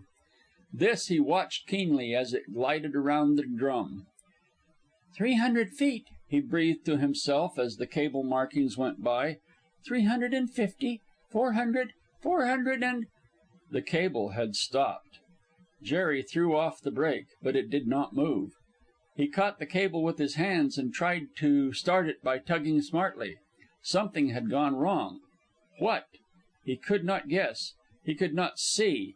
Looking up, he could vaguely make out the empty car, which had been crossing from the opposite cliff at a speed equal to that of the loaded car. It was about 250 feet away. That meant, he knew, that somewhere in the gray obscurity, 200 feet above the river and 250 feet from the other bank, Spillane and his wife were suspended and stationary. 3 times Jerry shouted with all the shrill force of his lungs, but no answering cry came out of the storm. It was impossible for him to hear them or to make himself heard. As he stood for a moment thinking rapidly, the flying clouds seemed to thin and lift. He caught a brief glimpse of the swollen Sacramento beneath, and a briefer glimpse of the car and the man and woman. Then the clouds descended thicker than ever. The boy examined the drum closely and found nothing the matter with it. Evidently it was the drum on the other side that had gone wrong. He was appalled at the thought of the man and woman out there in the midst of the storm, hanging over the abyss, rocking back and forth in the frail car, and ignorant of what was taking place on shore. He did not like to think of their hanging there while he went round by the Yellow Dragon cable to the other drum. But he remembered a block and tackle in the tool house and ran and brought it. They were double blocks, and he murmured aloud, "A purchase of 4. as he made the tackle fast to the endless cable. Then he heaved upon it, heaved until it seemed that his arms were being drawn out from their sockets, and that his shoulder muscles would be ripped asunder. Yet the cable did not budge. Nothing remained but to cross over to the other side. He was already soaking wet, so he did not mind the rain as he ran over the trail to the Yellow Dragon. The storm was with him, and it was easy going, although there was no Hall at the other end of it to man the brake for him and regulate the speed of the car. This he did for himself, however, by means of a stout rope, which he passed with a turn around the stationary cable. As the full force of the wind struck him mid-air, swaying the cable and whistling and roaring past it and rocking and careening the car, he approached more fully what must be the condition of mind of Spillane and his wife. And this appreciation gave strength to him, as, safely across, he fought his way up the other bank in the teeth of the gale to the Yellow Dream cable. To his consternation, he found the drum in thorough working order. Everything was running smoothly at both ends. Where was the hitch? In the middle, without a doubt. From this side, the car containing Spillane was only 250 feet away. He could make out the man and woman through the whirling vapor, crouching in the bottom of the car and exposed to the pelting rain and the full fury of the wind. In a lull between the squalls, he shouted to Spillane to examine the trolley of the car. Spillane heard, for he saw him rise up cautiously on his knees and with his hands go over the trolley wheels. Then he turned his face toward the bank. "She's all right, kid." Jerry heard the words, faint and far as from a remote distance. Then what was the matter? Nothing remained but the other and empty car, which he could not see, but which he knew to be there, somewhere in that terrible gulf 200 feet beyond Spillane's car. His mind was made up on that instant. He was only 14 years old, slightly and wirily built, but his life had been lived among the mountains. His father had taught him no small measure of sailoring, and he was not particularly afraid of heights. In the tool box by the drum he found an old monkey wrench and a short bar of iron, also a coil of fairly new manila rope. He looked in vain for a piece of board with which to rig a boatswain's chair. There was nothing at hand but large planks, which he had no means of sawing, so he was compelled to do without the more comfortable form of saddle. The saddle he rigged was very simple. With the rope he made merely a large loop round the stationary cable to which hung the empty car. When he sat in the loop, his hands could just reach the cable conveniently, and where the rope was likely to fray against the cable, he lashed his coat, in lieu of the old sack he would have used had he been able to find one. These preparations swiftly completed, he swung out over the chasm, sitting in the rope saddle and pulling himself along the cable by his hands. With him he carried the monkey wrench and short iron bar and a few spare feet of rope. It was a slightly uphill pull, but this he did not mind so much as the wind. When the furious gusts hurled him back and forth, sometimes half twisting him about, and he gazed down into the gray depths, he was aware that he was afraid. It was an old cable. What if it should break under the weight and pressure of the wind? It was fear he was experiencing, honest fear, and he knew that there was a gone feeling in the pit of his stomach, and a trembling of the knees which he could not quell. But he held himself bravely to the task. The cable was old and worn. Sharp pieces of wire projected from it, and his hands were cut and bleeding by the time he took his first rest, and held a shouted conversation with Spillane. The car was directly beneath him and only a few feet away, so he was able to explain the condition of affairs and his errand. "Wish I could help you," Spillane shouted at him as he started on. "But the wife's gone all to pieces. Anyway, kid, take care of yourself. I got myself in this fix, but it's up to you to get me out." "Oh, I'll do it," Jerry shouted back. "Tell Mrs. Spillane that she'll be ashore now in a jiffy." In the midst of pelting rain which half blinded him, swinging from side to side like a rapid and erratic pendulum, his torn hands paining him severely, and his lungs panting from his exertions and panting from the very air which the wind sometimes blew into his mouth with strangling force, he finally arrived at the empty car. A single glance showed him that he had not made the dangerous journey in vain. The front trolley wheel, loose from long wear, had jumped the cable, and the cable was now jammed tightly between the wheel and the sheave block. One thing was clear: the wheel must be removed from the block. A second thing was equally clear: while the wheel was being removed, the car would have to be fastened to the cable by the rope he had brought. At the end of a quarter of an hour, beyond making the car secure, he had accomplished nothing. The key which bound the wheel on its axle was rusted and jammed. He hammered at it with one hand and held on the best he could with the other, but the wind persisted in swinging and twisting his body and making his blows miss more often than not. 9/10 of the strength he expended was in trying to hold himself steady. For fear that he might drop the monkey wrench, he made it fast to his wrist with his handkerchief. At the end of half an hour, Jerry had hammered the key clear, but he could not draw it out. A dozen times it seemed that he must give up in despair, that all the danger and toil he had gone through were for nothing. Then an idea came to him, and he went through his pockets with feverish haste, and found what he sought, a 10-penny nail. But for that nail, put in his pocket he knew not when or why, he would have had to make another trip over the cable and back. Thrusting the nail through the looped head of the key, he at last had a grip, and in no time the key was out. Then came punching and prying with the iron bar to get the wheel itself free from where it was jammed by the cable against the side of the block. After that Jerry replaced the wheel, and by means of the rope heaved up on the car till the trolley once more rested properly on the cable. All this took time. More than an hour and a half had elapsed since his arrival at the empty car, and now, for the first time, he dropped out of his saddle and down into the car. He removed the detaining ropes, and the trolley wheels began slowly to revolve. The car was moving, and he knew that somewhere beyond, although he could not see, the car of Spillane was likewise moving, and in the opposite direction. There was no need for a brake, for his weight sufficiently counterbalanced the weight of the other car, and soon he saw the cliff rising out of the cloud depths and the old familiar drum going round and round.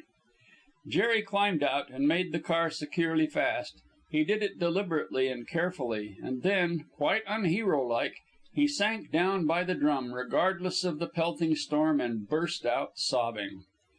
There were many reasons why he sobbed, partly from the pain of his hands, which was excruciating, partly from exhaustion, partly from relief and release from the nerve tension he had been under for so long, and in a large measure from thankfulness that the man and woman were saved. They were not there to thank him, but somewhere beyond that howling, storm-driven gulf he knew that they were hurrying over the trail toward the Cloverleaf. Jerry staggered to the cabin, and his hand left the white knob red with blood as he opened the door, but he took no notice of it. He was too proudly contented with himself, for he was certain that he had done well, and he was honest enough to admit to himself that he had done well. But only a small regret arose and persisted in his thoughts. If his father had only been there to see. End of Section 5.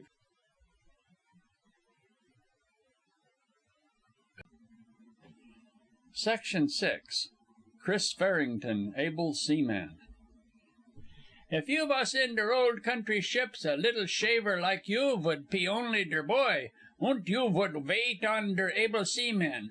Und when der able seaman sing out, "Boy, der water jug!" you would jump back like a shot und bring der water jug.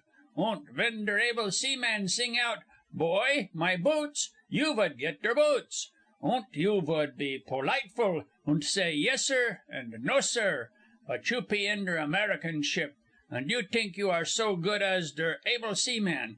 Chris, mine boy, I have been a sailor for 22 years, und do you think you are so good as me? I was a sailorman before you was born, und I knot und reef und splice when you play mit top strings und fly kites.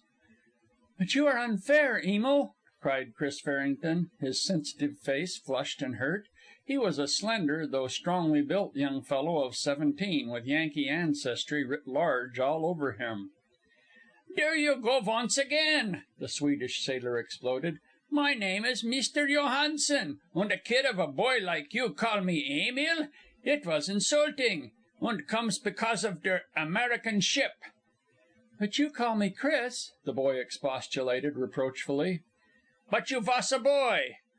"Who does a man's work," Chris retorted. "And because I do a man's work, I have as much right to call you by your first name as you me. We are all equals in this fo'castle, and you know it. When we signed for the voyage in San Francisco, we signed as sailors on the Sophie Sutherland, and there was no difference made with any of us. Haven't I always done my work? Did I ever shirk? Did you or any other man ever have to take a wheel for me? Or a lookout? Or go aloft?" "Chris is right," interrupted a young English sailor. "No man has had to do a tap of his work yet.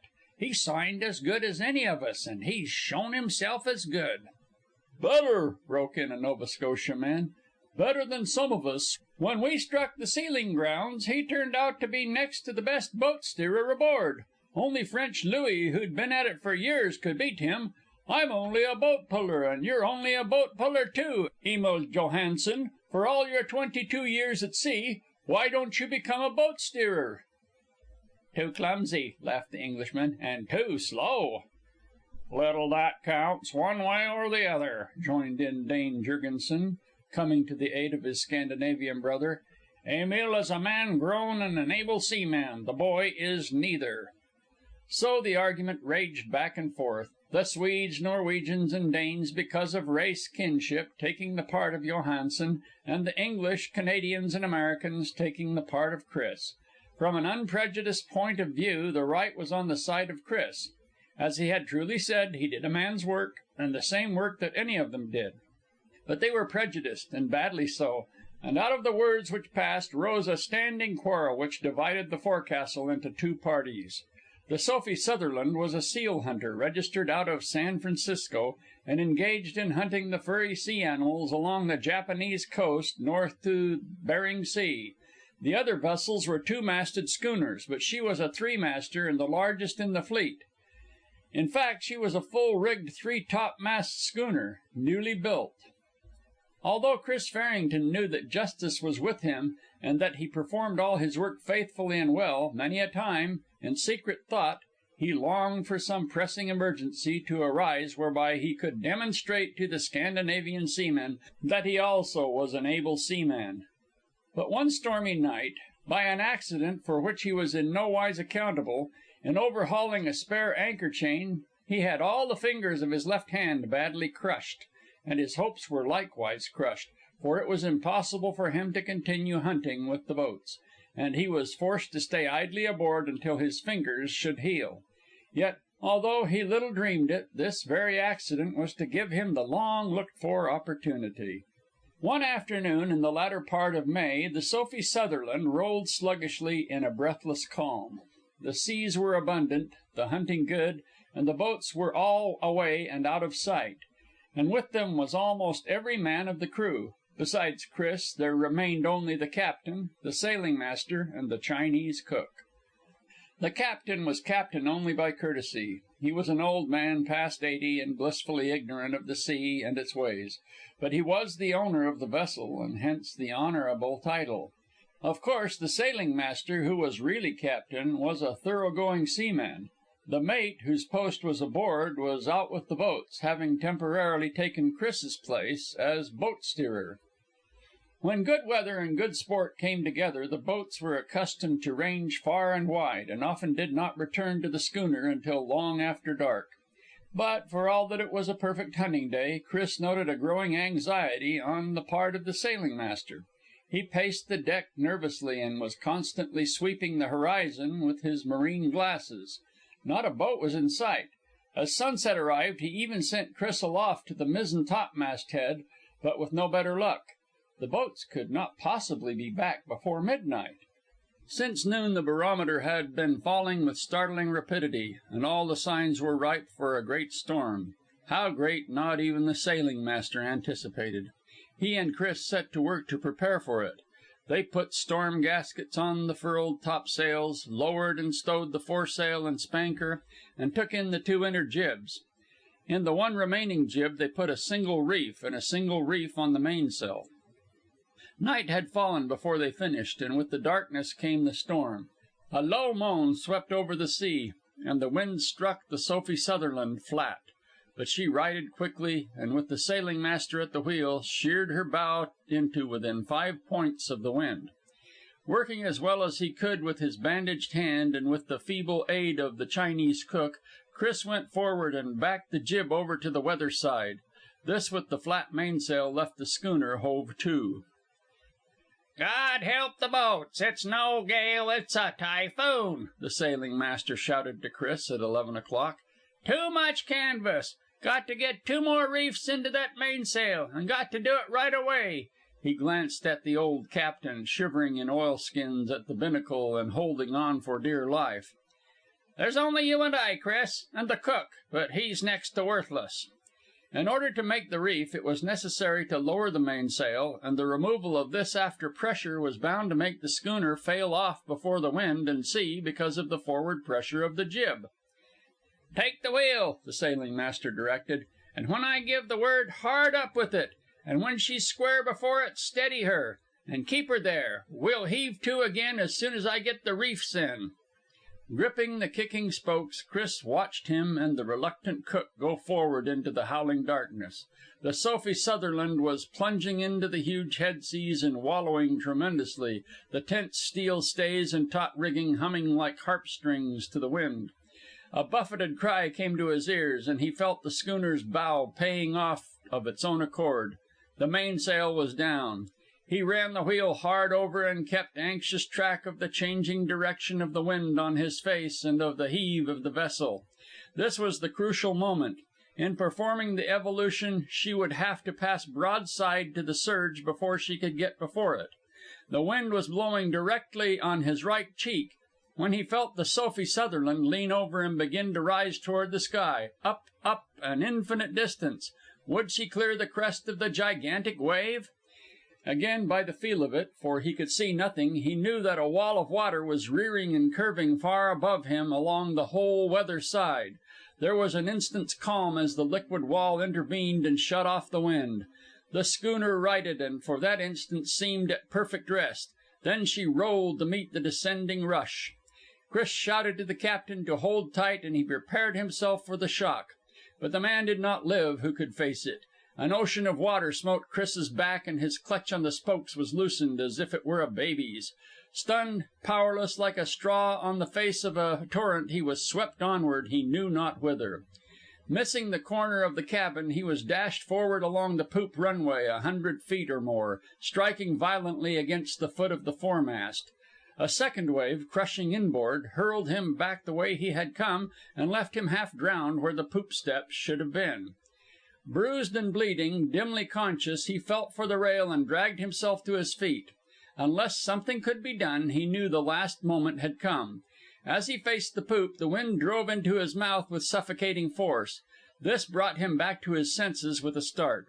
The wind was blowing from dead aft. The schooner was out of the trough and before it. But the send of the sea was bound to breach her to again. Crawling up the runway, he managed to get to the wheel just in time to prevent this. The binnacle light was still burning. They were safe. That is, he and the schooner were safe. As to the welfare of his 3 companions, he could not say. Nor did he dare leave the wheel in order to find out, for it took every second of his undivided attention to keep the vessel to her course. The least fraction of carelessness and the heave of the sea under the quarter was liable to thrust her into the trough. So, a boy of 140 pounds, he clung to his Herculean task of guiding the 200 straining tons of fabric amid the chaos of the great storm forces. Half an hour later, groaning and sobbing, the captain crawled to Chris's feet. All was lost, he whimpered. He was smitten unto death. The galley had gone by the board, and the mainsail and running gear, the cook, everything. "Where's the sailing master?" Chris demanded when he had caught his breath after steadying a wild lurch of the schooner. It was no child's play to steer a vessel under single-reefed jib before a typhoon. "Clean up for'ard," the old man replied. "Jammed under the fo'c'sle head, but still breathing. Both his arms are broken, he says, and he doesn't know how many ribs. He's hurt bad." "Well, he'll drown there, the way she's shipping water through the hawse pipes. Go for'ard." Chris commanded, taking charge of things as a matter of course. "Tell him not to worry, that I'm at the wheel. Help him as much as you can, and make him help." He stopped and ran the spokes to starboard as a tremendous billow rose under the stern and yawed the schooner to port. "And make him help himself for the rest. Unship the fo'castle hatch and get him down into a bunk. Then ship that hatch again." The captain turned his aged face forward and wavered pitifully. The waist of the ship was full of water to the bulwarks. He had just come through it, and knew death lurked every inch of the way. "Go!" Chris shouted, fiercely, and as the fear-stricken man started, "and take another look for the cook." 2 hours later, almost dead from suffering, the captain returned. He had obeyed orders. The sailing master was helpless, although safe in a bunk. The cook was gone. Chris sent the captain below to the cabin to change his clothes. After interminable hours of toil, day broke cold and gray. Chris looked about him. The Sophie Sutherland was racing before the typhoon like a thing possessed. There was no rain, but the wind whipped the spray of the sea mast high, obscuring everything except in the immediate neighborhood. 2 waves only could Chris see at a time, the one before and the one behind. So small and insignificant the schooner seemed on the long Pacific roll. Rushing up a maddening mountain, she would poise like a cockleshell on the giddy summit, breathless and rolling, leap outward and down into the yawning chasm beneath, and bury herself in the smother of foam at the bottom. Then the recovery, another mountain, another sickening upward rush, another poise, and the downward crash, abreast of him to starboard, like a ghost of the storm. Then the recovery, another mountain, another sickening upward rush, another poise, and the downward crash. Abreast of him to starboard, like a ghost of the storm, Chris saw the cook dashing apace with the schooner. Evidently, when washed overboard, he had grasped and become entangled in a trailing halyard. For 3 hours more, alone with this gruesome companion, Chris held the Sophie Sutherland before the wind and sea. He had long since forgotten his mangled fingers. The bandages had been torn away, and the cold salt spray had eaten into the half-healed wounds until they were numb and no longer pained. But he was not cold.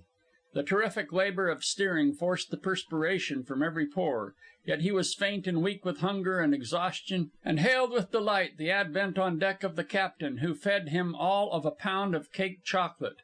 It strengthened him at once. He ordered the captain to cut the halyard by which the cook's body was towing, and also to go forward and cut loose the jib halyard and sheet. When he had done so, the jib fluttered a couple of moments like a handkerchief, then tore out of the bolt ropes and vanished. The Sophie Sutherland was running under bare poles. By noon the storm had spent itself, and by 6 in the evening the waves had died down sufficiently to let Chris leave the helm. It was almost hopeless to dream of the small boats weathering the typhoon, but there is always the chance in saving human life, and Chris at once applied himself to going back over the course along which he had fled. He managed to get a reef in one of the inner jibs and 2 reefs in the spanker, and then, with the aid of the watch tackle, to hoist them to the stiff breeze that yet blew. And all through the night, tacking back and forth on the back track, he shook out canvas as fast as the wind would permit.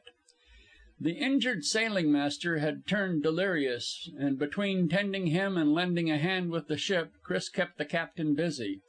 "Taught me more seamanship," as he afterward said, "than I'd learned on the whole voyage." But by daybreak the old man's feeble frame succumbed, and he fell into exhausted sleep on the weather poop. Chris, who could now lash the wheel, covered the tired man with blankets from below and went fishing in the lazaretto for something to eat. But by the day following he found himself forced to give in, drowsing fitfully by the wheel and waking ever and anon to take a look at things. On the afternoon of the 3rd day he picked up a schooner, dismasted and battered. As he approached, close hauled on the wind, he saw her decks crowded by an unusually large crew, and on sailing in closer made out among others the faces of his missing comrades. And he was just in the nick of time, for they were fighting a losing fight at the pumps. An hour later, they, with the crew of the sinking craft, were aboard the Sophie Sutherland. Having wandered so far from their own vessel, they had taken refuge on the strange schooner just before the storm broke. She was a Canadian sealer on her first voyage, and, as was now apparent, her last. The captain of the Sophie Sutherland had a story to tell, also, and he told it well, so well, in fact, that when all hands were gathered together on deck during the dog watch, Emil Johansen strode over to Chris and gripped him by the hand. "Chris," he said so loudly that all could hear, "Chris, I gif in. You vas yust so good a sailorman as I. You vas a bully boy und able seaman, und I pe proud for you. Und Chris," he turned as if he had forgotten something, and called back, "from dis time always you call me Emil mitout der Mister."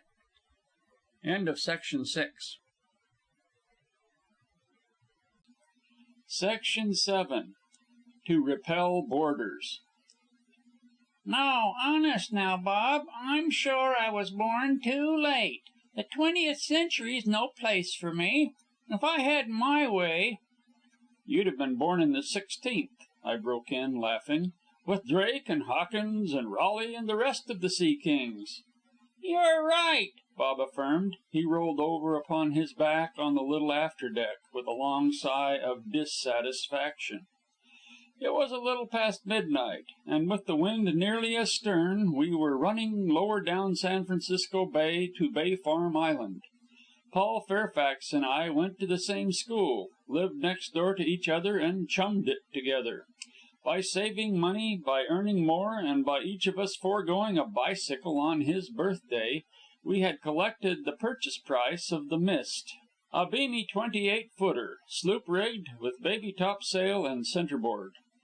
Paul's father was a yachtsman himself, and he had conducted the business for us, poking around, overhauling, sticking his penknife into the timbers, and testing the planks with the greatest care.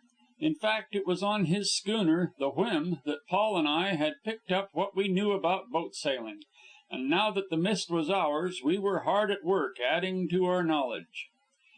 The Mist, being broad of beam, was comfortable and roomy. A man could stand upright in the cabin. And, what with the stove, cooking utensils, and bunks, we were good for trips of her of a week at a time. And we were just starting out on the first of such trips, and it was because it was the first trip that we were sailing by night. Early in the evening we had beaten out from Oakland, and we were now off the mouth of Alameda Creek, a large saltwater estuary which fills and empties the San Leandro Bay. "Men lived in those days," Paul said, so suddenly as to startle me from my own thoughts. "In the days of the sea kings, I mean," he explained. I said, "Oh," sympathetically, and began to whistle Captain Kidd. "Now I've my ideas about things," Paul went on. "They talk about romance and adventure and all that, but I say romance and adventure are dead. We're too civilized. We don't have adventures in the 20th century. We go to the circus." "But," I strove to interrupt, though he would not listen to me. "You look here, Bob," he said. "In all the time you and I've gone together, what adventures have we had? True, we were out in the hills once, and didn't get back till late at night, and we were good and hungry, but we weren't even lost. We knew where we were all the time. It was only a case of walk. What I mean is, we've never had to fight for our lives. Understand? We've never had a pistol fired at us, or a cannon or a sword waving over our heads, or anything. You'd better slack away 3 or 4 feet of that main sheet," he said in a hopeless sort of way, as though it did not matter much anyway. "The wind's still veering around. Why, in the old times the sea was one constant glorious adventure," he continued. "A boy left school and became a midshipman, and in a few weeks was cruising after Spanish galleons, or locking yardarms with a French privateer, or doing lots of things." "Well, there are adventures to day," I objected. But Paul went on as though I had not spoken. "And to day we go from school to high school, and from high school to college, and then we go into the office or become doctors and things, and the only adventures we know about are the ones we read in books. Why, just as sure as I'm sitting here on the stern of the sloop Mist, just so sure am I that we wouldn't know what to do if a real adventure came along. Now, would we?" "Oh, I don't know," I answered noncommittally. "Well, you wouldn't be a coward, would you?" he demanded. I was sure I wouldn't, and said so. "But you don't have to be a coward to lose your head, do you?" I agreed that brave men might get excited. "Well, then," Bob summed up, with a note of regret in his voice, "the chances are that we'd spoil the adventure, so it's a shame, and that's all I can say about it." "The adventure hasn't come yet," I answered, not caring to see him down in the mouth over nothing. You see, Paul was a peculiar fellow in some things, and I knew him pretty well. He read a good deal, and had a quick imagination, and once in a while he'd get into moods like this one. So I said, "The adventure hasn't come yet, so there's no use worrying about its being spoiled. For all we know, it might turn out splendidly." Paul didn't say anything for some time, and I was thinking he was out of the mood, when he spoke up suddenly. "Just imagine, Bob Kellogg, as we're sailing along now, just as we are, and never mind what for, that a boat should bear down upon us with armed men in it. What would you do to repel boarders? Think you could rise to it?" "What would you do?" I asked pointedly. "Remember, we haven't even a single shotgun aboard." "You would surrender, then?" he demanded angrily. "But suppose they were going to kill you?" "I'm not saying what I'd do," I answered stiffly, beginning to get a little angry myself. "I'm asking what you'd do without weapons of any sort." "I'd find something," he replied, rather shortly, I thought. I began to chuckle. "Then the adventure wouldn't be spoiled, would it? And you've been talking rubbish." Paul struck a match, looked at his watch, and remarked that it was nearly 1 o'clock, a way he had when the argument went against him. Besides, this was the nearest we ever came to quarreling now, though our share of squabbles had fallen to us in the earlier days of our friendship. I had just seen a little white light ahead, when Paul spoke again. "Anchor light," he said. "Funny place for people to drop the hook. It may be a scow schooner with a dinky astern, so you'd better go wide." I eased the mist several points, and the wind puffing up, we went plowing along at a pretty fair speed, passing the light so wide that we could not make out what manner of craft it marked. Suddenly the mist slacked up in a slow and easy way, as though running upon soft mud. We were both startled. The wind was blowing stronger than ever, and yet we were almost at a standstill. "Mud flat out here? Never heard of such a thing." So Paul exclaimed with a snort of unbelief, and seizing an oar, shoved it down over the side, and straight down it went till the water wet his hand. There was no bottom. Then we were dumbfounded. The wind was whistling by, and still the mist was moving ahead at a snail's pace. There seemed something dead about her, and it was all I could do at the tiller to keep her from swinging up into the wind. "Listen!" I laid my hand on Paul's arm. We could hear the sound of rowlocks, and saw the little white light bobbing up and down, and now very close to us. "There's your armed boat," I whispered in fun. "Beat the crew to quarters, and stand by to repel boarders." We both laughed, and were still laughing when a wild scream of rage came out of the darkness, and the approaching boat shot under our stern. By the light of the lantern it carried, we could see 2 men in it distinctly. They were foreign-looking fellows with sun-bronzed faces and with knitted tam-o'-shanters perched seaman fashion on their heads. Bright-colored woolen sashes were around their waists, and long sea-boots covered their legs. I remember yet the cold chill which passed along my backbone as I noted the tiny gold earrings in the ears of one. For all the world, they were like pirates stepped out of the pages of romance. And to make the picture complete, their faces were distorted with anger, and each flourished a long knife.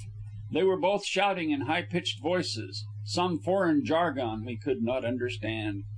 One of them, the smaller of the two, and if anything the more vicious looking, put his hands on the rail of the Mist and started to come aboard. Quick as a flash, Paul placed the end of the oar against the man's chest and shoved him back into his boat. He fell in a heap, but scrambled to his feet, waving the knife and shrieking, "You breaka my netta! You breaka my netta!" And he held forth in the jargon again, his companion joining him, and both preparing to make another dash to come aboard the Mist. "They're Italian fishermen!" I cried, the facts of the case breaking in upon me. "We've run over their smelt net, and it's slipped along the keel and fouled our rudder. We're anchored to it." "Yes, and they're murderous chaps, too," Paul said, sparring at them with the oar to make them keep their distance. "Give us a chance, and we'll get it clear for you. We didn't know your net was there. We didn't mean to do it, you know." "You won't lose anything," I added. "We'll pay the damages." But they could not understand what we were saying, nor did not care to understand. "You break my netta! You break my netta!" the smaller man, The one with the earrings, screamed back, making furious gestures. "I fix you! You see, I fix you!" This time, when Paul thrust him back, he seized the oar in his hands, and his companion jumped aboard. I put my back against the tiller, and no sooner had he landed, and before he had caught his balance, than I met him with another oar, and he fell heavily backward into the boat. It was getting serious, and when he arose and caught my oar, and I realized his strength, I confess that I felt a goodly tinge of fear.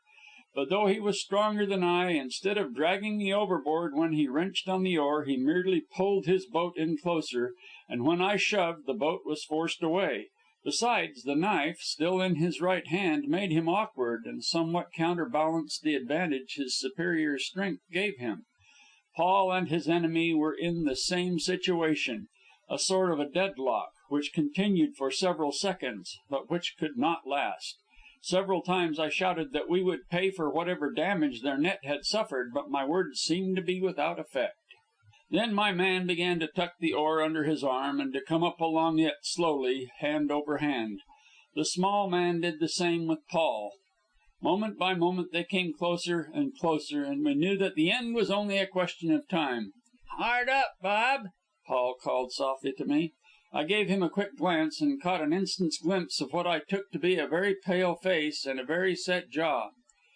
"Oh, Bob!" he pleaded. "Hard up your helm! Hard up your helm, Bob!" And his meaning dawned upon me. Still holding to my end of the oar, I shoved the tiller over with my back, and even bent my body to keep it over. As it was, the Mist was nearly dead before the wind, and this maneuver was bound to force her to jibe her mainsail from one side to the other. I could tell by the feel, when the wind spilled out of the canvas and the boom tilted up. Paul's man had now gained a footing on the little deck, and my man was just scrambling up. "Look out!" I shouted to Paul. "Here she comes!" Both he and I let go the oars and tumbled into the cockpit. The next instant the big boom and the heavy blocks swept over our heads, the main sheet whipping past like a great coiling snake, and the Mist heeling over with a violent jar. Both men had jumped for it, but in some way the little man either got his knife hand jammed or fell upon it, for the first sight we caught of him he was standing in his boat, his bleeding fingers clasped close between his knees, and his face all twisted with pain and helpless rage. "Now's our chance," Paul whispered. "Over with you!" And on either side of the rudder we lowered ourselves into the water, pressing the net down with our feet, till with a jerk it went clear. Then it was up and in, Paul at the main sheet and I at the tiller, the Mist plunging ahead with freedom in her motion, and the little white light astern growing small and smaller. "Now that you've had your adventure, do you feel any better?" I remember asking, when we had changed our clothes and were sitting dry and comfortable again in the cockpit. "Well, if I don't have the nightmare for a week to come," Paul paused and puckered his brows in a judicial fashion, "it will be because I can't sleep. That's one thing sure." End of Section 7.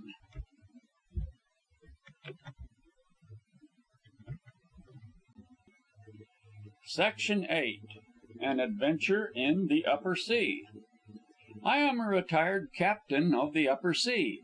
That is to say, when I was a younger man, which is not so long ago, I was an aeronaut, and navigated that aerial ocean which is all around about us and above us. Naturally, it is a hazardous profession, and naturally I've had many thrilling experiences, the most thrilling, or at least the most nerve-wracking, being the one I am about to relate. It happened before I went in for hydrogen gas balloons, all of varnished silk, doubled and lined and all that, and fit for voyages of days instead of mere hours. The little Nassau, named after the great Nassau of many years back, was the balloon I was making ascents in at the time. It was a fair-sized hot air affair, of single thickness, good for an hour's flight or so, and capable of attaining an altitude of a mile or more. It answered my purpose, for my act at the time was making half-mile parachute jumps at recreation parks and county fairs. I was in Oakland, a California town, filling a summer's engagement with a street railway company.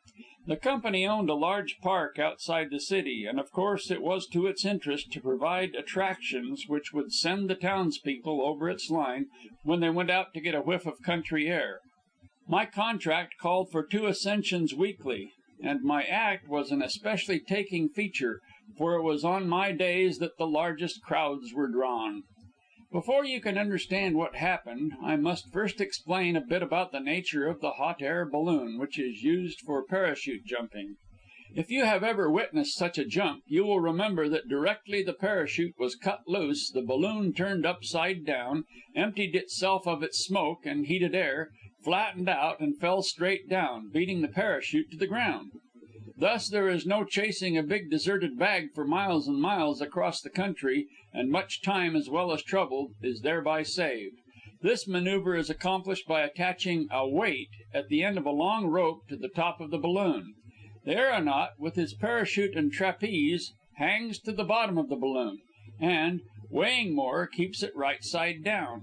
But when he lets go, the weight attached to the top immediately drags the top down, and the bottom, which is the open mouth, goes up, the heated air pouring out. The weight used for this purpose on the little Nassau was a bag of sand. On the particular day I have in mind, there was an unusually large crowd in attendance, and the police had their hands full keeping the people back. There was much pushing and shoving, and the ropes were bulging with the pressure of men, women, and children. As I came down from the dressing room, I noticed 2 girls outside the ropes, of about 14 and 16, and inside the rope a youngster of 8 or 9. They were holding him by the hands, and he was struggling excitedly and half in laughter to get away from them. I thought nothing of it at the time, just a bit of childish play, no more, and it was only in the light of after events that the scene was impressed vividly upon me. "Keep them cleared out, George," I called to my assistant. "We don't want any accidents." "Aye," he answered. "That I will, Charlie."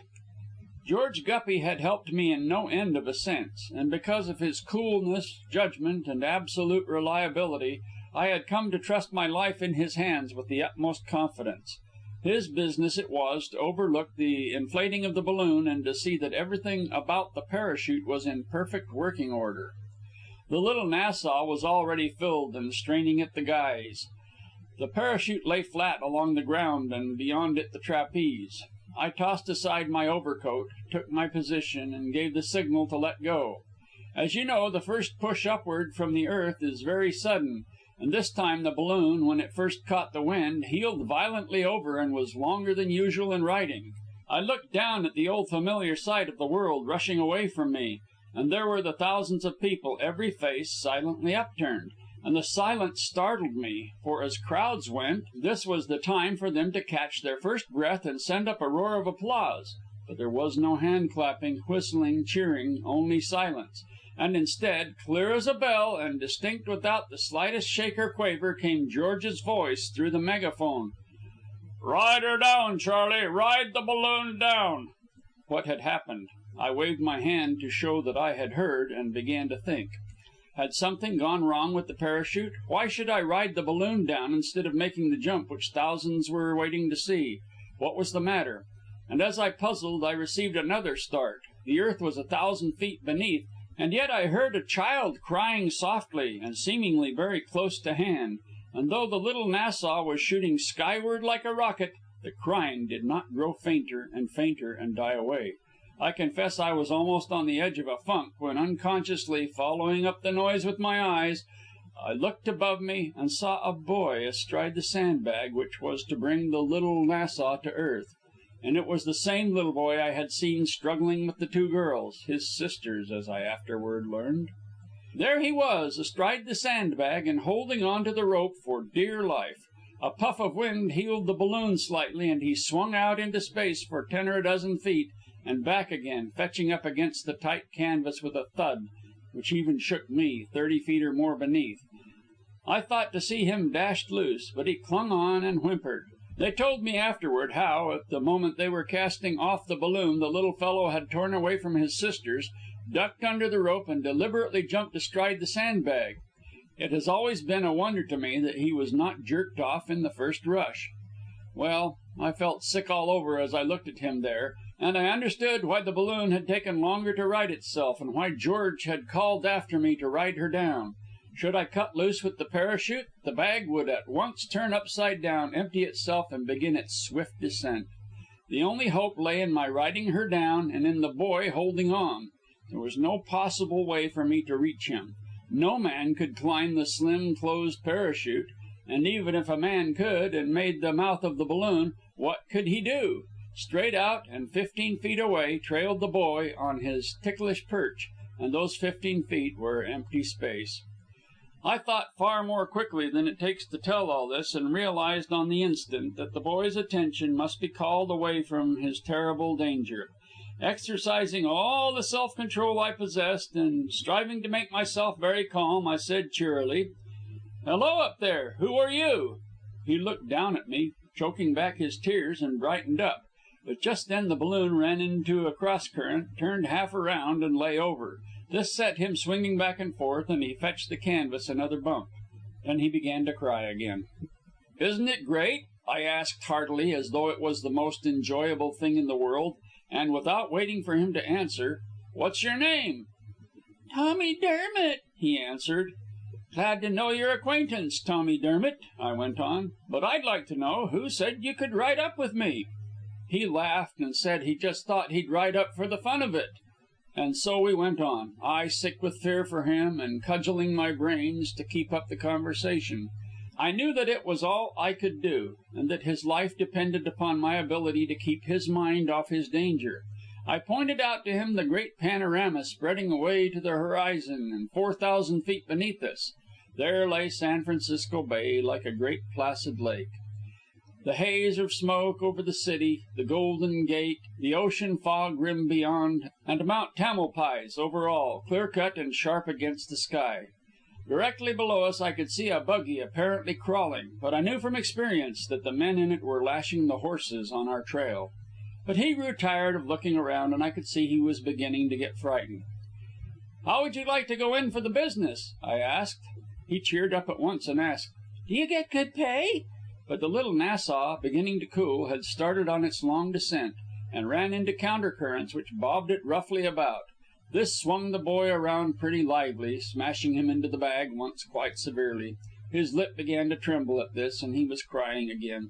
I tried to joke and laugh, but it was no use. His pluck was oozing out, and at any moment I was prepared to see him go shooting past me. I was in despair. Then suddenly I remembered how one fright could destroy another fright, and I frowned up at him and shouted sternly, "You just hold on to that rope. If you don't, I'll thrash you within an inch of your life when I get you down to the ground. Understand?" "Yes, sir," he whimpered, and I saw that the thing had worked. I was nearer to him than the earth, and he was more afraid of me than of falling. "Why, you've got a snap up there on that soft bag," I rattled on. "Yes," I assured him. "This bar down here is hard and narrow, and it hurts to sit on it." Then a thought struck him, and he forgot all about his aching fingers. "When are you going to jump?" he asked. "That's what I came up to see." I was sorry to disappoint him, but I wasn't going to make any jump. But he objected to that. "It said so in the papers," he said. "I don't care," I answered. "I'm feeling sort of lazy to day, and I'm just going to ride down the balloon. It's my balloon, and I guess I can do as I please about it. And anyway, we're almost down now." And we were, too, and sinking fast. And right there and then that youngster began to argue with me as to whether it was right for me to disappoint the people and to urge their claims upon me. And it was with a happy heart that I held up my end of it, justifying myself in 1,000 different ways, till we shot over a grove of eucalyptus trees and dipped to meet the earth. "Hold on tight!" I shouted, swinging down from the trapeze by my hands in order to make a landing on my feet. We skimmed past a barn, missed a mesh of clothesline, frightened the barnyard chickens into a panic, and rose up again clear over a haystack. All this almost quicker than it takes to tell. Then we came down in an orchard, and when my feet had touched the ground, I fetched up the balloon by a couple of turns of the trapeze around an apple tree. I have had my balloon catch fire in mid-air. I have hung on the cornice of a 10-story house. I have dropped like a bullet for 600 feet when a parachute was slow in opening, but never have I felt so weak and faint and sick as when I staggered toward the unscratched boy and gripped him by the arm. "Tommy McDermott," I said when I got my nerves back somewhat, "Tommy McDermott, I'm going to lay you across my knee and give you the greatest thrashing a boy ever got in the world's history." "No, you don't," he answered, squirming around. "You said you wouldn't if I held on tight." "That's all right," I said, "but I'm going to just the same. The fellows who go up in balloons are bad, unprincipled men, and I'm going to give you a lesson right now to make you stay away from them and from balloons, too." And then I gave it to him, and if it wasn't the greatest thrashing in the world, it was the greatest he ever got. But it took all the grit out of me, left me nerve broken, that experience. I canceled the engagement with the street railway company and later on went in for gas. Gas is much the safer anyway. End of Section 8. Section 9. Bald Face. Talking of bear. The Klondike King paused meditatively, and the group on the hotel porch hitched their chairs up closer. Talking of bear, he went on. Now up in the northern country there are the various kinds. On the Little Pelly, for instance, they come down that thick in the summer to feed on the salmon that you can't get an Indian or white man to go higher than a day's journey to the place. And up in the Rampart Mountains there's a curious kind of bear called the Side Hill Grizzly. That's because he's traveled on the side hills ever since the flood. And the two legs on the downhill side are twice as long as the two on the uphill. And he can outrun a jackrabbit when he gets steam up. Dangerous? Catch you? Bless you, no. All a man has to do is to circle down the hill and run the other way. You see, that throws Mr. Bear's long legs on the uphill and the short ones down. Yes, he's a mighty peculiar creature, but that wasn't what I started in to tell about. They've got another kind of bear up on the Yukon, and his legs are all right, too. He's called the Bald Face Grizzly, and he's just as big as he is bad. It's only the fool white men that think of hunting him. Indians got too much sense. But there's one thing about the bald face that a man has to learn. He never gives the trail to mortal creature. If you see him comin' and you value your skin, you get out of his path. If you don't, there's bound to be trouble. If the bald face met Jehovah himself on the trail, he'd not give him an inch. Oh, he's a selfish beggar, take my word for it. But I had to learn all this. Didn't know anything about bear when I went into the country, exceptin' when I was a youngster I'd seen a heap of cinnamons and that little black kind, and they was nothin' to be scared at. Well, after we'd got settled down on our claim, I went up on the hill looking for a likely piece of birch to make an axe handle out of. But it was pretty hard to find the right kind, and I kept a goin' for nigh on 2 hours. Wasn't in no hurry to make my choice, you see, for I was headin' down to the Forks, where I was goin' to borrow a log bit from old Joe G. When I started, I'd put a couple of sourdough biscuits and some sow belly in my pocket in case I might get hungry, and I'm tellin' you that lunch came in right handy before I was done with it. Bime by I hit upon the likeliest little birch saplin' right in the middle of a clump of jack pine. Just as I raised my hand axe, I happened to cast my eyes down the hill. There was a big bear comin' up, swinging along on all fours, right in my direction. It was a bald face, but little I knew then about such kind. Just watch me scare him, I says to myself, and I stayed out of sight in the trees. Well, I waited till he was about 100 feet off, then out I runs into the open. "Oof! Oof!" I hollered at him, expectin' to see him turn tail like chain lightning. Turn tail? He just throwed up his head for one good look and came a-comin'. "Oof! Oof!" I hollered, louder'n ever, but he just came a-comin'. "Consarn you," I says to myself, gettin' mad. "I'll make you jump the trail." So I grabs my hat and wavin' and hollerin' starts down the trail to meet him.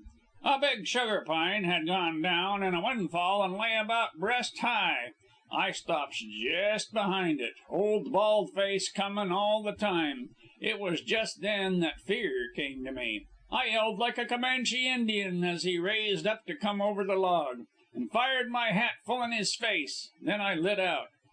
Say, I rounded the end of that log and put down the hill at a 2:20 clip, old bald face reachin' for me at every jump.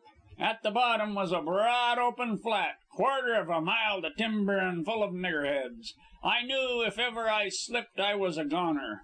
But I hit only the high places till you couldn't 'a' seen my trail for smoke, and the old devil snortin' along hot after me.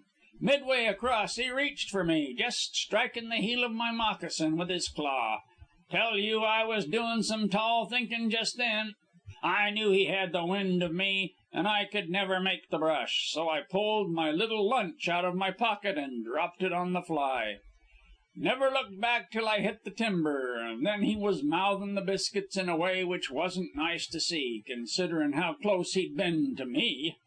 I never slacked up. No, sir. Just kept hittin' the trail for all there was in me. But just as I came around a bend, feelin' it right lively, I tell you, what did I see in middle of the trail before me and comin' my way but another bald face. Whoof, he says when he spotted me, and he came a runnin'. Instanter I was about and hittin' the back trail twice as fast as I'd come. The way this one was puffin' after me, I'd clean forgot about the other bald face. First thing I knew, I seen him moseying along kind of easy, wonderin' most likely what had become of me and if I tasted as good as my lunch. Say, when he seen me, he looked real pleased, and then he come a jumpin' for me. Whoof, he says.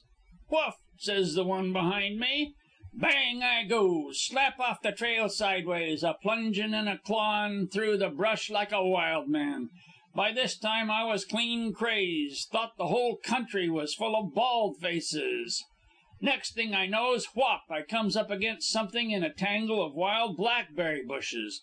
Then that something hits me a slap and closes in on me. Another bald face. And then and there I knew I was gone for sure. But I made up to die game. And of all the rampin' and roarin' and rippin' and tearin' you ever see, that was the worst. My God! Oh, my wife, it says. And I looked, and it was a man I was hammering into Kingdom Come. Thought you was a bear, says I. He kind of caught his breath and looked at me. Then he says, same here. Seemed as though he'd been chased by a bald face, too, and had hidden the blackberries. So that's how we mistook each other. But by that time the racket on the trail was something terrible, and we didn't wait to explain matters. That afternoon we got Joe G. and some rifles and came back loaded for bear. Maybe you don't believe me, but when we got to the spot there was the two bald faces lying dead. You see, when I jumped out they came together and each refused to give trail to the other, so they fought it out. Talking of bear, as I was sayin'. End of section 9.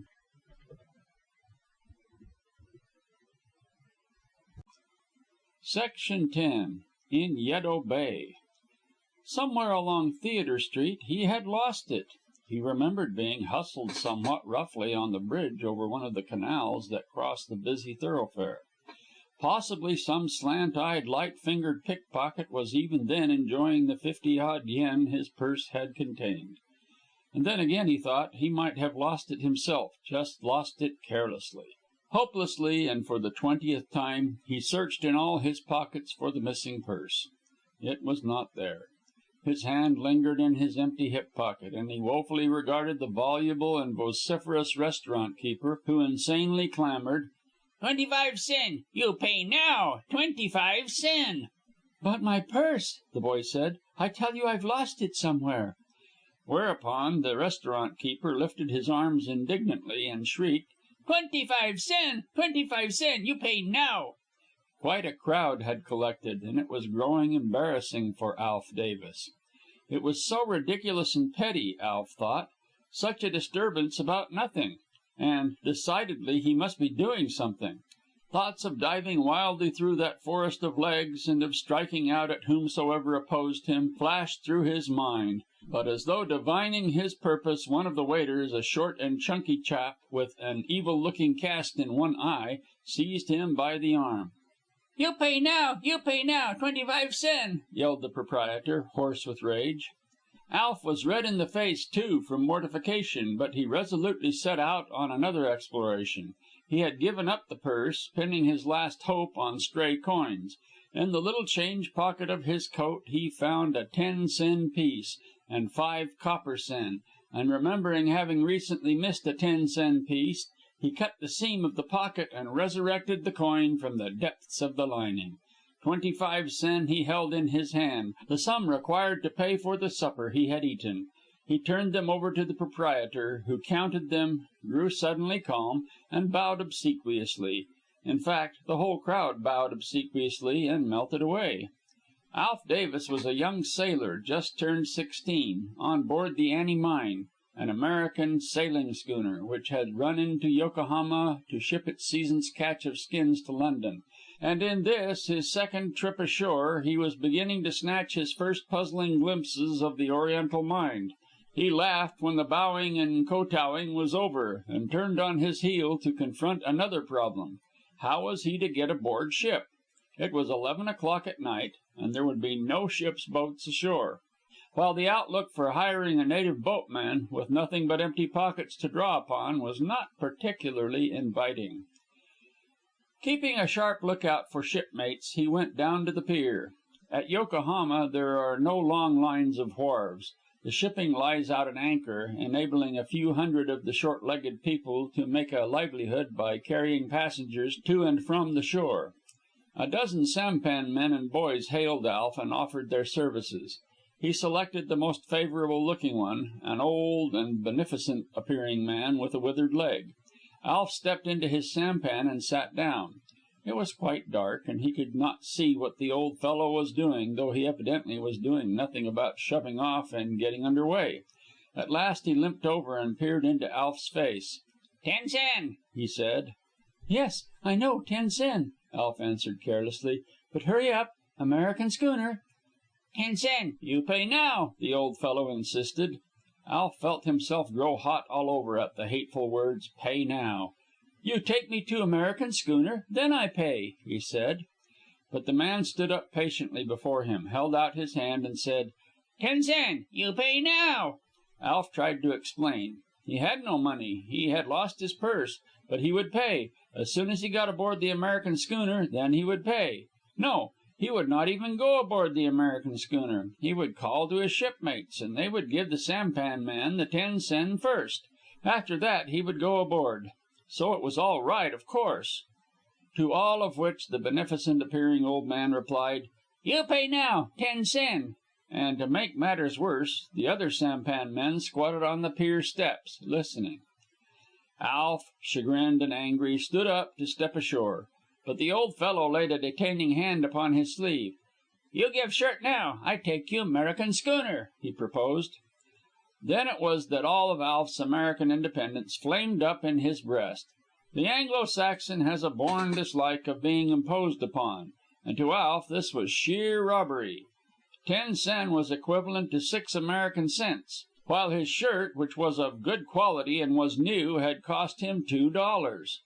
He turned his back on the man without a word and went out to the end of the pier, the crowd, laughing with great gusto, following at his heels. The majority of them were heavy-set, muscular fellows, and the July night being one of sweltering heat, they were clad in the least possible raiment. The water people of any race are rough and turbulent, and it struck Alf that to be out at midnight on a pier end with such a crowd of wharf men in a big Japanese city was not as safe as it might be. One burly fellow, with a shock of black hair and ferocious eyes, came up. The rest shoved in after him to take part in the discussion. "Give me shoes," the man said. "Give me shoes now. I take you 'Merican schooner." Alf shook his head, whereat the crowd clamored that he accept the proposal. Now the Anglo-Saxon is so constituted that to browbeat or bully him is the last way under the sun of getting him to do any certain thing. He will dare willingly, but he will not permit himself to be driven. So this attempt of the boatmen to force Alf only aroused all the dogged stubbornness of his race. The same qualities were in him that are in men who lead forlorn hopes, and there, under the stars, on the lonely pier, encircled by the jostling and shouldering gang, he resolved that he would die rather than submit to the indignity of being robbed of a single stitch of clothing. Not value, but principle, was at stake. Then somebody thrust roughly against him from behind. He whirled about with flashing eyes, and the circle involuntarily gave ground. But the crowd was growing more boisterous. Each and every article of clothing he had on was demanded by one or the other, and these demands were shouted simultaneously at the tops of very healthy lungs. Alf had long since ceased to say anything, but he knew that the situation was getting dangerous, and that the only thing left to him was to get away. His face was set doggedly, his eyes glinted like points of steel, and his body was firmly and confidently posed. This air of determination sufficiently impressed the boatmen to make them give way before him when he started to walk toward the shore end of the pier. But they trooped along beside him and behind him, shouting and laughing more noisily than ever. One of the youngsters, about Alf's size and build, impudently snatched his cap from his head. But before he could put it on his own head, Alf struck out from the shoulder and sent the fellow rolling on the stones. The cap flew out of his hand and disappeared among the many legs. Alf did some quick thinking. His sailor pride would not permit him to leave the cap in their hands. He followed it in the direction it had sped, and soon found it under the bare foot of a stalwart fellow, who kept his weight stolidly upon it. Alf tried to get the cap out by a sudden jerk, but failed. He shoved against the man's leg, but the man only grunted. It was challenge direct, and Alf accepted it. Like a flash, one leg was behind the man, and Alf had thrust strongly with his shoulder against the fellow's chest. Nothing could save the man from the fierce vigorousness of the trick, and he was hurled over and backward. Next the cap was on Alf's head, and his fists were up before him. Then he whirled about to prevent attack from behind, and all those in that quarter fled precipitately. That was what he wanted. None remained between him and the shore end. The pier was narrow. Facing him and threatening with his fists those who attempted to pass him on either side, he continued his retreat. It was exciting work, walking backward and at the same time checking that surging mass of men. But the dark-skinned peoples, the world over, have learned to respect the white man's fist, and it was the battles fought by many sailors more than his own warlike front that gave Alf the victory. Where the pier adjoins the shore was the station of the harbor police, and Alf backed into the electric-lighted office, very much to the amusement of the dapper lieutenant in charge. The sampan men, grown quiet and orderly, clustered like flies by the open door through which they could see and hear what passed. Alf explained his difficulty in a few words, and demanded, as the privilege of a stranger in a strange land, that the lieutenant put him aboard in the police boat. The lieutenant, in turn, who knew all the rules and regulations by heart, explained that the harbor police were not ferrymen, and that the police boats had other functions to perform than that of transporting belated and penniless sailormen to their ships. He also said he knew the sampan men to be natural-born robbers, but that so long as they robbed within the law, he was powerless. It was their right to collect fares in advance, and who was he to command them to take a passenger and collect fare at the journey's end? Alf acknowledged the justice of his remarks, but suggested that while he could not command, he might persuade. The lieutenant was willing to oblige, and went to the door, from where he delivered a speech to the crowd. But they, too, knew their rights, and when the officer had finished, shouted in chorus their abominable, "10 sen, you pay now! You pay now!" "You see, I can do nothing," said the lieutenant, who, by the way, spoke perfect English. "But I have warned them not to harm or molest you, so you will be safe at least. The night is warm and half over. Lie down somewhere and go to sleep. I would permit you to sleep here in the office were it not against the rules and regulations." Alf thanked him for his kindness and courtesy, but the sampan men had aroused all his pride of race and doggedness, and the problem could not be solved that way. To sleep out the night on the stones was an acknowledgment of defeat. "The sampan men refused to take me out?" The lieutenant nodded. "And you refused to take me out?" Again the lieutenant nodded. "Well, then, it's not in the rules and regulations that you can prevent my taking myself out." The lieutenant was perplexed. "There is no boat," he said. "That's not the question," Alf proclaimed hotly. "If I take myself out, everybody's satisfied and no harm done?" "Yes, what you say is true," persisted the puzzled lieutenant, "but you cannot take yourself out." "You just watch me," was the retort. Down went Alf's cap on the office floor. Right and left he kicked off his low cut shoes. Trousers and shirt followed. "Remember," he said in ringing tones, "I, as a citizen of the United States, shall hold you, the city of Yokohama, and the government of Japan responsible for these clothes. Good night." He plunged through the doorway, scattering the astounded boatmen to either side, and ran out on the pier. But they quickly recovered and ran after him, shouting with glee at the new phase the situation had taken on. It was a night long remembered among the water folk of Yokohama town.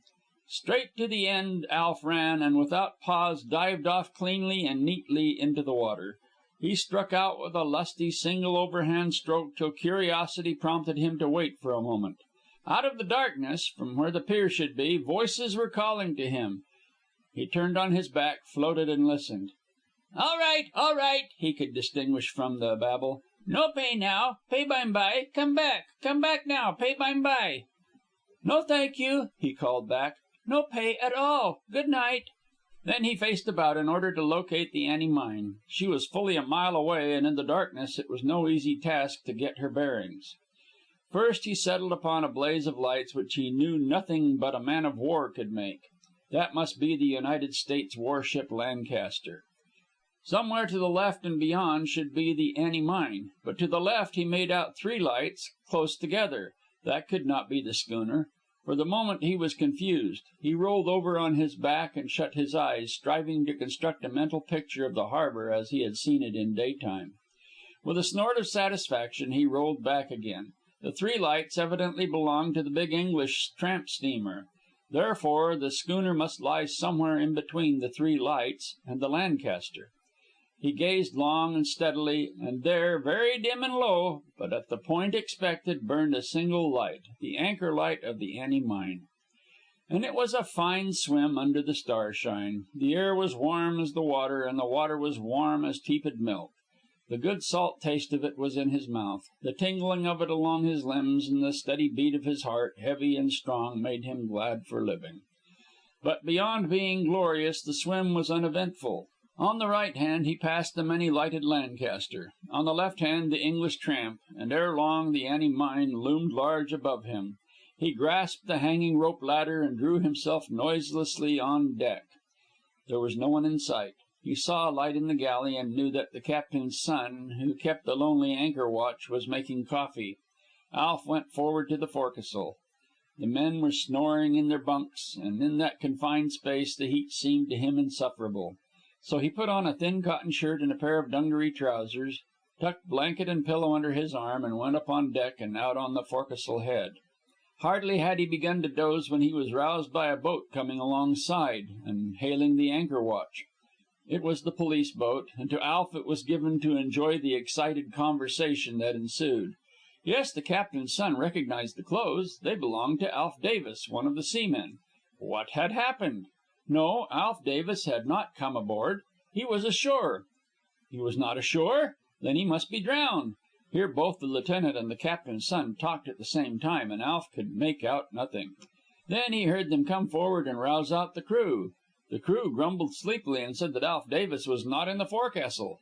Whereupon the captain's son waxed indignant at the Yokohama police and their ways, and the lieutenant quoted rules and regulations in despairing accents. Alf rose up from the forecastle head and extended his hand, saying, "I guess I'll take those clothes. Thank you for bringing them aboard so promptly." "I don't see why he couldn't have brought you aboard instead of them," said the captain's son, and the police lieutenant said nothing, though he turned the clothes over somewhat sheepishly to their rightful owner. The next day, when Alf started to go ashore, he found himself surrounded by shouting and gesticulating, though very respectful sampan men, all extraordinarily anxious to have him for a passenger. Nor did the one he selected say, "You pay now," when he entered his boat. When Alf prepared to step out on the pier, he offered the man the customary 10 sen, but the man drew himself up and shook his head. "You all right," he said. "You no pay. You never no pay. You bully boy and all right." And for the rest of the Annie Mine's stay in port, the sampan men refused money at Alf Davis's hand. Out of admiration for his pluck and independence, they had given him the freedom of the harbor.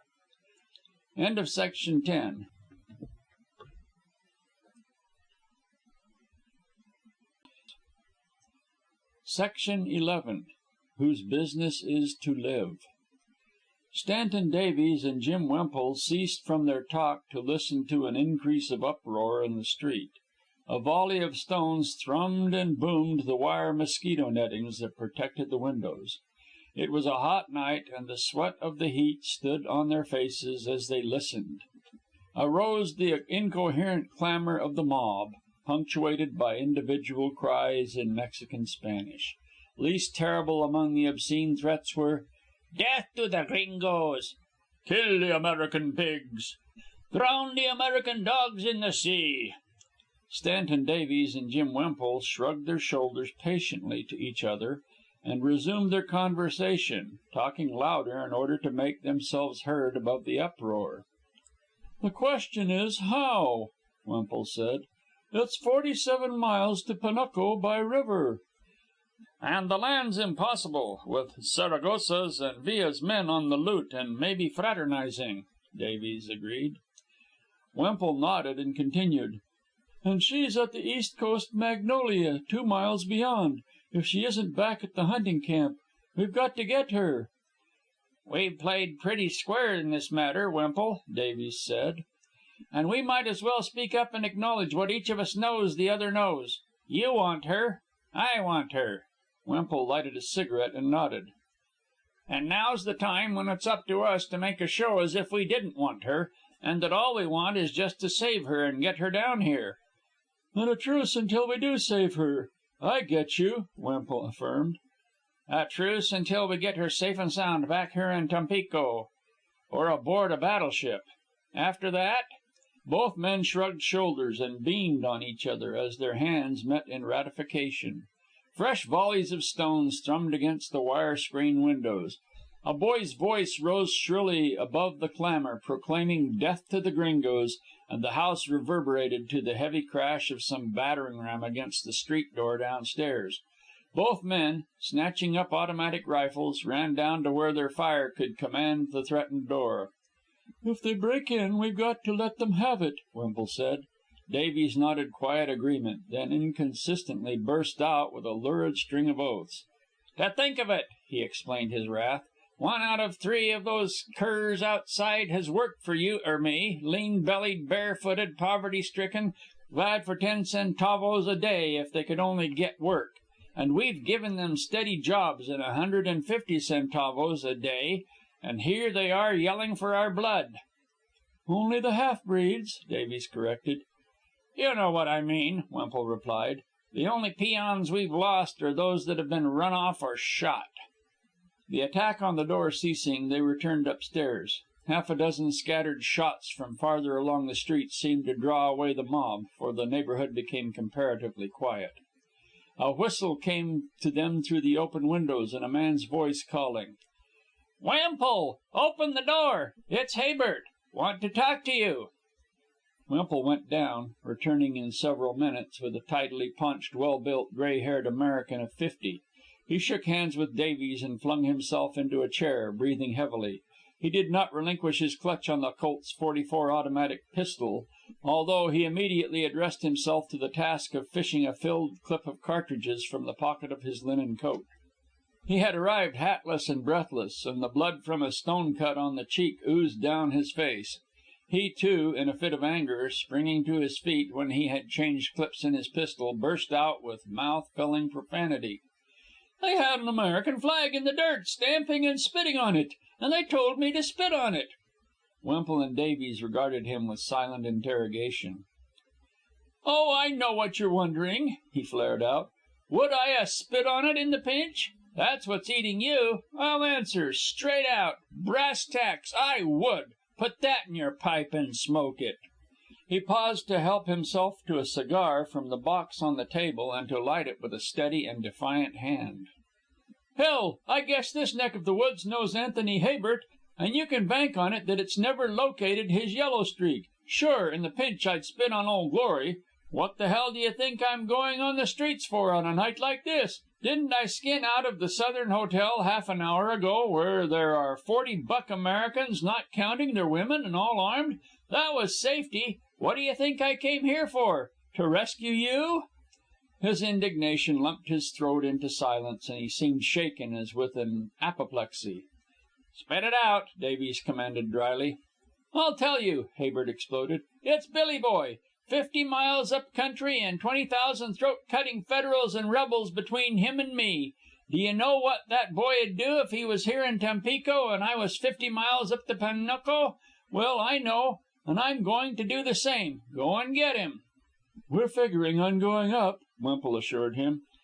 "And that's why I headed here. Miss Drexel, of course." Both men acquiesced and smiled. It was a time when men dared speak of matters which at other times tabooed speech. "Then the thing's to get started," Habert exclaimed, looking at his watch. "It's midnight now. We've got to get to the river and get a boat." But the clamor of the returning mob came through the windows in answer. Davies was about to speak when the telephone rang, and Wemple sprang to the instrument. "It's Carson," he interjected as he listened. "They haven't cut the wires across the river yet. Hello, Carson. Was it a break or a cut? Bully for you. Yes, move the mules across to the potrero beyond Tamcochin. Who's at the water station? Can you still phone him? Tell him to keep the tanks full and to shut off the main to Arico. Also to hang on till the last minute and keep a horse saddled to cut and run for it. Last thing before he runs, he must jerk out the phone. Yes. Sure. No breeds. Leave full-blooded Indians in charge. Gabriel is a good hombre. Heaven knows, once we're chased out, when we'll get back. You can't pinch down Jamarillo under 2,500 barrels. We've got storage for 10 days. Gabriel'll have to handle it. Keep it moving. If we have to run it into the river." "Ask him if he has a launch," Habert broke in. "He hasn't," was Wemple's answer. "The Federals commandeered the last one at noon." "Say, Carson, how are you going to make your getaway?" Wemple queried. The man to whom he talked was across the Panuco, on the south side at the tank farm. "Says there isn't any getaway," Wemple vouchsafed to the other two. "The Federals are all over the shop, and he can't understand why they haven't raided him hours ago." "Who? Campos? That skunk? All right. Don't be worried if you don't hear from me. I'm going up river with Davies and Habert. Use your judgment, and if you get a safe chance at Campos, pot him.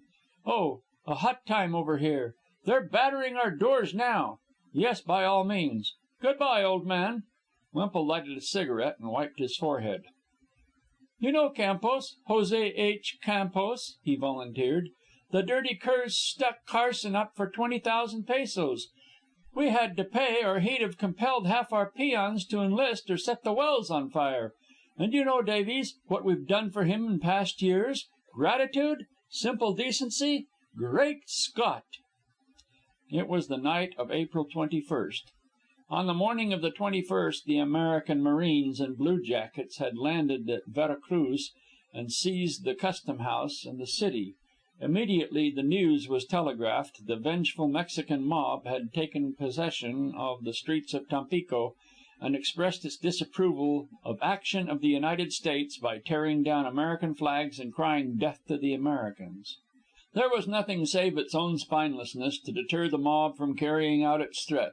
Had it battered down the doors of the Southern Hotel, or of other hotels, or of residences such as Wemple's, a fight would have started in which the thousands of Federal soldiers in Tampico would have joined their civilian compatriots in the laudable task of decreasing the gringo population of that particular portion of Mexico.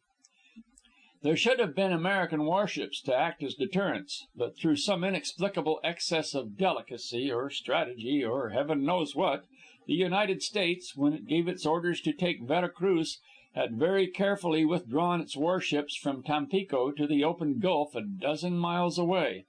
This order had come to Admiral Mayo by wireless from Washington, and thrice he had demanded the order to be repeated, ere, with tears in his eyes, he had turned his back on his countrymen and countrywomen and steamed to sea. "Of all asinine things to leave us in the lurch this way," Habert was denouncing the powers to be of his country. "Mayo would never have done it. Mark my words, he had to take program from Washington, and here we are, and our dear ones scattered for 50 miles back up country. Say, if I lose Billy Boy, I'll never dare go home to face the wife. Come on, let the three of us make a start.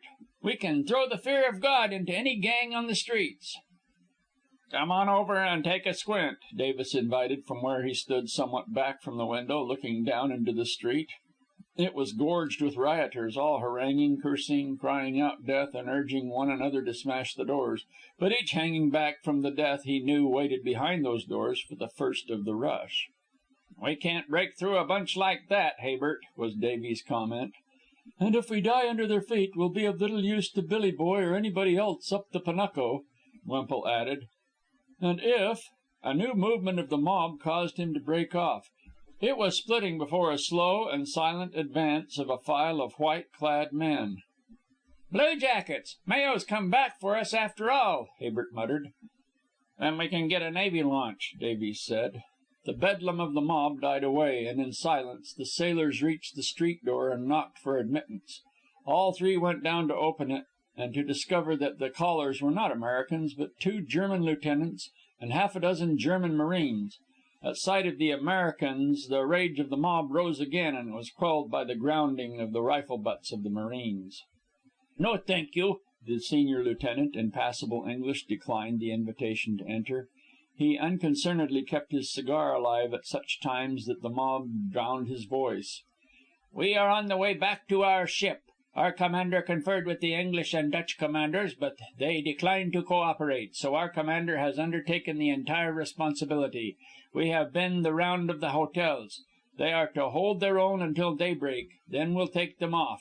We have given them rockets such as these. Take them. If your house is entered, hold your own and send up a rocket from the roof.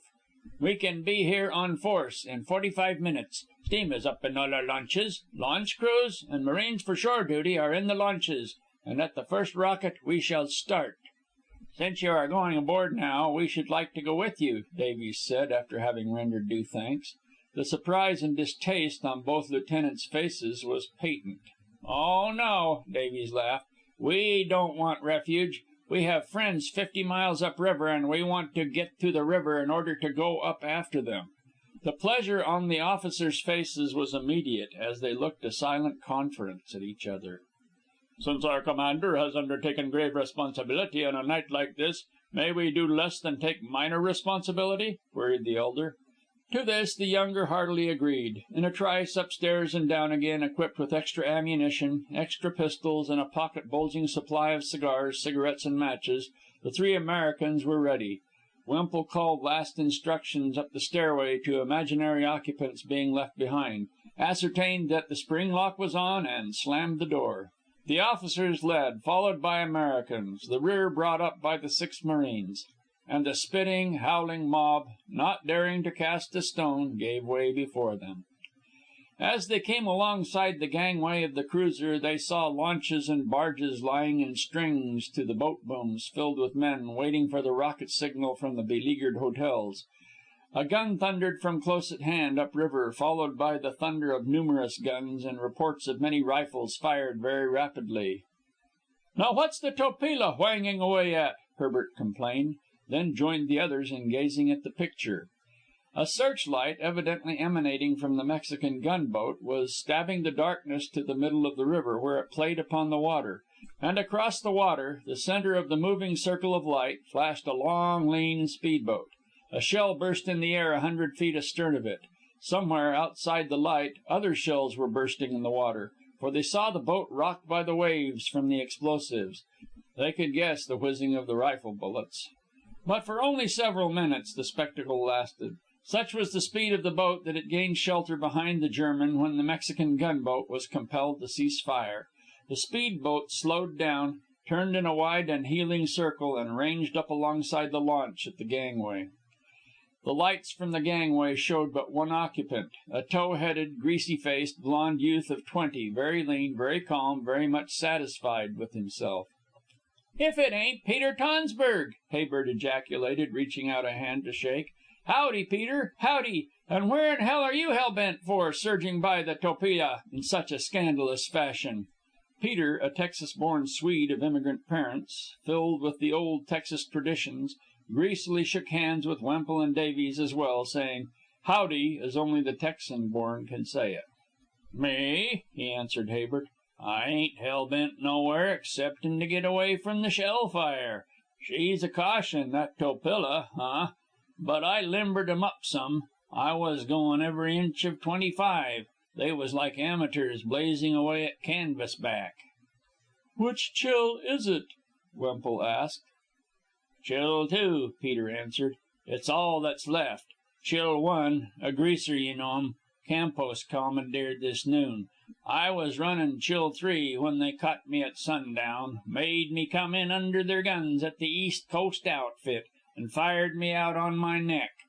Now, the boss had gone over in this one to Tampico in the early evening, and just about 10 minutes ago I spots it landing with a sousy bunch of Federals at the East Coast, and swipes it back according. Where's the boss? He ain't hurt, is he? Because I'm going after him." "No, you're not, Peter," Davies said. "Mr. Frisbie is safe at the Southern Hotel, all except a 5-inch scalp wound from a brick that's got him down with a splitting headache. He's safe, so you're going with us. Going to take us, I mean, up beyond Panuco town." "Huh? I can see myself," Peter retorted, wiping his greasy nose on a wad of greasy cotton waste. "I got some cold. Besides, this night drivin' ain't good for my complexion." "My boy's up there," Habert said. "Well, he's bigger'n I am, and I reckon he can take care of himself." "And there's a woman there, Miss Drexel," Davies said quietly. "Who? Miss Drexel? Why didn't you say so at first?" Peter demanded grievedly. He sighed and added, "Well, climb in and make a start. Better get your Dutch friends to donate me about 20 gallons of gasoline if you want to get anywhere." "Won't do you no good to lay low," Peter Tonsberg remarked, as at full speed, headed up the river, the Topila's searchlights stabbed them. "High or low, if one of them shells hits in the vicinity. Good night." Immediately thereafter the Topila erupted. The roar of the Chill's exhaust nearly drowned the roar of the guns, but the fragile hull of the craft was shaken and rocked by the bursting shells. An occasional bullet thudded into or pinged off the Chill, and despite Peter's warning that high or low they were bound to get it if it came to them, every man on board, including Peter, crouched, with chest contracted by drawn-in shoulders, in an instinctive and purely unconscious effort to lessen the area of body he presented as a target or receptacle for flying fragments of steel. The Topila was a Federal gunboat. To complicate the affair, the Constitutionalists, gathered on the north shore in the siege of Tampico, opened up on the speedboat with many rifles and a machine gun. "Lord, I'm glad they're Mexicans and not Americans," Habert observed, after 5 mad minutes in which no damage had been received. "Mexicans are born with guns in their hands, and they never learn to use them." Nor was the Chill, or any man aboard, damaged when at last she rounded the bend of the river that shielded her from the searchlight. "I'll have you in Panuco town in less'n 3 hours, if we don't hit a log." Peter leaned back and shouted in Wimple's ear, "And if we do hit driftwood, I'll have you in the swim quicker than that." Chill, too, tore her way through the darkness, steered by the tow-headed youth who knew every foot of the river and who guided his course by the loom of the banks in the dim starlight. A smart breeze, kicking up spiteful wavelets on the wider reaches, splashed them with sheeted water as well as fine-flung spray, and in the face of the warmth of the tropic night the wind, added to the speed of the boat, chilled them through their wet clothes. "Now I know why she was named the Chill," Habert observed betwixt chattering teeth. But the conversation languished during the nearly 3 hours of drive through the darkness. Once, by the exhaust, they knew that they passed an unlighted launch bound downstream, and once a glare of light near the south bank as they passed through the Torreno field, aroused brief debate as to whether it was the Toreno wells or the bungalow on Merrick's banana plantation that flared so fiercely. At the end of an hour, Peter slowed down and ran into the bank. "I got a cache of gasoline here, 10 gallons," he explained, "and it's just as well to know it's here for the back trip." Without leaving the boat, fishing arm deep into the brush, he announced, "All hunky dory." He proceeded to oil the engine. "Huh," he soliloquized for their benefit. "I was just readin' a magazine yarn last night. 'Whose Business Is to Die' was its title. And all I got to say is, the hell it is. A man's business is to live. Maybe you thought it was our business to die when the Topila was pepperin' us. But you was wrong. We're alive, ain't we? We beat her to it. That's the game. Nobody's got any business to die. I ain't never going to die if I've got any say about it." He turned over the crank, and the roar and rush of the Chill put an end to speech. There was no need for Wemple or Davies to speak further in the affair closest to their hearts. Their truce to love making had been made as binding as it was brief, and each rival honored the other with a firm belief that he would commit no infraction of the truce. Afterward, it was another matter. In the meantime, they were one in the effort to get Beth Drexel back to the safety of riotous Tampico or of a war vessel. It was 4 o'clock when they passed by Panuco town. Shouts and songs told them that the Federal detachment holding the place was celebrating its indignation at the landing of American bluejackets in Vera Cruz. Sentinels, challenging the Chill from the shore, shot at random at the noise of her in the darkness. A mile beyond, where a lighted river steamer with steam up lay at the north bank, they ran in at the Apshidal Wells. The steamer was small, and the nearly 200 Americans, men, women, and children, crowded her capacity. Blasphemous greetings of pure joy and geniality were exchanged between the men, and Habert learned that the steamboat was waiting for his Billy Boy, who, astride a horse, was rounding up isolated drilling gangs who had not yet learned that the United States had seized Vera Cruz and that all Mexico was boiling. Habert climbed out to wait and to go down on the steamer.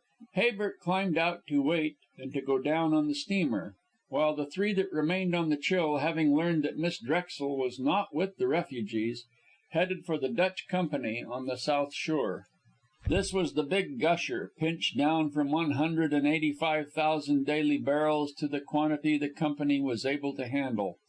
Mexico had no quarrel with Holland, so that the superintendent, while up, with night guards out to protect drunken soldiers from firing his vast lakes of oil, was quite unemotional. Yes, the last he had heard was that Miss Drexel and her brother were back at the hunting lodge. No, he had not sent any warnings, and he doubted that anybody else had. Not till 10 o'clock the previous evening had he learned of the landing at Vera Cruz. The Mexicans had turned nasty as soon as they heard of it, and they had killed Miles' foreman at the Empire Wells, run off his labor, and looted the camp. Horses? No, he didn't have a horse or mule on the place. The Federals had commandeered the last animal weeks back. It was his belief, however, that there were a couple of plugs at the lodge, too worthless even for the Mexicans to take. "It's a hike," Davies said cheerfully. 6 miles of it, Wemple agreed equally cheerfully. "Let's beat it." A shot from the river, where they had left Peter on the boat, started them on the run for the bank. A scattering of shots, as from 2 rifles, followed, and while the Dutch superintendent, in execrable Spanish, shouted affirmations of Dutch neutrality into the menacing dark, across the gunwale of Chill II they found the body of the tow-headed youth whose business it had been not to die. For the first hour, talking little, Davies and Wemple stumbled along the apology for a road that led through the jungle to the lodge. They did discuss the glares of several fires to the east along the south bank of Panuco River, and hoped fervently they were dwellings and not wells. $2 billion worth of oil right here in the Ebano field alone, Davies grumbled. And a drunken Mexican whose whole carcass and immortal soul aren't worth 10 pesos, including hair, hide, and tallow, can start the bonfire with a lighted wad of cotton waste. was Wemple's contribution. "And if she starts, she'll gut the field of its last barrel." Dawn, at 5, enabled them to accelerate their pace, and 6 o'clock found them routing out the occupants of the lodge. "Dress for rough travel, and don't stop for any frills," Wemple called round the corner of Miss Drexel's screened sleeping porch. "Not a wash, nothing," Davies supplemented grimly as he shook hands with Charlie Drexel, who yawned and slippered up to them in pajamas. "Where are those horses, Charlie? Still alive?" Wemple finished giving orders to the sleepy peons to remain and care for the place, occupying their spare time with hiding the more valuable things, and was calling around the corner to Miss Drexel the news of the capture of Vera Cruz, when Davies returned with the information that the horses consisted of a pair of moth-eaten skates that could be depended upon to lie down and die in the first half mile. Beth Drexel emerged, first protesting that under no circumstances would she be guilty of riding the creatures, and next, her brunette skin and dark eyes still flushed warm with sleep, greeting the two rescuers. "It would be just as well if you washed your face, Stanton," she told Davies, and to Wemple, "You're just as bad, Jim. You're a pair of dirty boys." "And so will you be," Wemple assured her, "before you get back to Tampico. Are you ready?" "As soon as Juanita packs my handbag." "Heavens, Beth, don't waste time!" exclaimed Wemple. "Jump in and grab up what you want." "Make a start! Make a start!" chanted Davies. "Hustle! Hustle! Charlie, get the rifle you like best and take it along. Get a couple for us." "Is it as serious as that?" Miss Drexel queried. Both men nodded. "The Mexicans are tearing loose!" Davies exclaimed. "How they missed this place, I don't know." A movement in the adjoining room startled him. "Who's that?" he cried. "Why, Mrs. Morgan," Miss Drexel answered. "Good heavens, Wemple, I'd forgotten her," groaned Davies. "How will we ever get her anywhere?" "Let Beth walk and relay the lady on the nags." "She weighs 180, Miss Drexel laughed. "Oh, hurry, Martha. We're waiting on you to start." Muffled speech came through the partition, and then emerged a very short, stout, much flustered woman of middle age. "I simply can't walk, and you boys needn't demand it of me," was her plaint. "It's no use. I couldn't walk half a mile to save my life, and it's 6 of the worst miles to the river." They regarded her in despair. "Then you'll ride," said Davies. "Come on, Charlie. We'll get a saddle on each of the nags." Along the road through the tropic jungle, Miss Drexel and Juanita, her Indian maid, led the way. Her brother, carrying the 3 rifles, brought up the rear, while in the middle Davies and Wemple struggled with Mrs. Morgan and the 2 decrepit steeds. One, a flea-bitten roan, groaned continually from the moment Mrs. Morgan's burden was put upon him till she was shifted to the other horse; and this other, a mangy sorrel, invariably lay down at the end of a quarter of a mile of Mrs. Morgan. Miss Drexel laughed and joked and encouraged, and Wemple, in brutal fashion, compelled Mrs. Morgan to walk every third quarter of a mile. At the end of an hour the sorrel refused positively to get up, and so was abandoned. Thereafter Mrs. Morgan rode the roan alternate quarters of miles, and between times walked, if walk may describe her stumbling progress, on 2 preposterously tiny feet, with a man supporting her on either side. A mile from the river the road became more civilized, running along the side of 1,000 acres of banana plantation.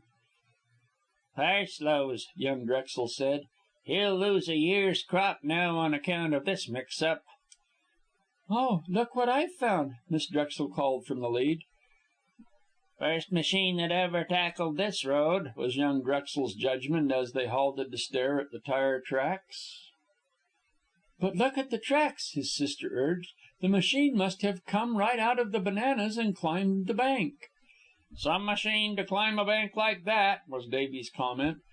"What it did do was to go down the bank. Take a scout after it, Charlie, while Wemple and I get Mrs. Morgan off her fractious mount. No machine ever built could travel far through those bananas." The flea-bitten roan, on its 4 legs upstanding, continued bravely to stand until the lady was removed, whereupon, with a long sigh, it sank down to the ground. Mrs. Morgan likewise sighed, sat down, and regarded her tiny feet mournfully. "Go on, boys," she said. "Maybe you can find something at the river and send back for me." But their indignant rejection of the plan never attained speech, for at that instant, from the green sea of banana trees beneath them, came the sudden purr of an engine. A minute later, the splutter of an exhaust told them the silencer had been taken off. The huge fronted banana trees were violently agitated as by the threshing of a hidden Titan. They could identify the changing of gears and the reversing and going ahead, until at the end of 5 minutes a long, slow, black car burst from the wall of greenery and charged the soft earth bank. But the earth was too soft, and when 2/3 of the way up beaten, Charlie Drexel braked the car to a standstill, the earth crumbled from under the tires, and he ran it down and back the way he had come, until half buried in the bananas. "A merry Oldsmobile," Miss Drexel quoted from the popular song, clapping her hands. "Now, Martha, your troubles are over."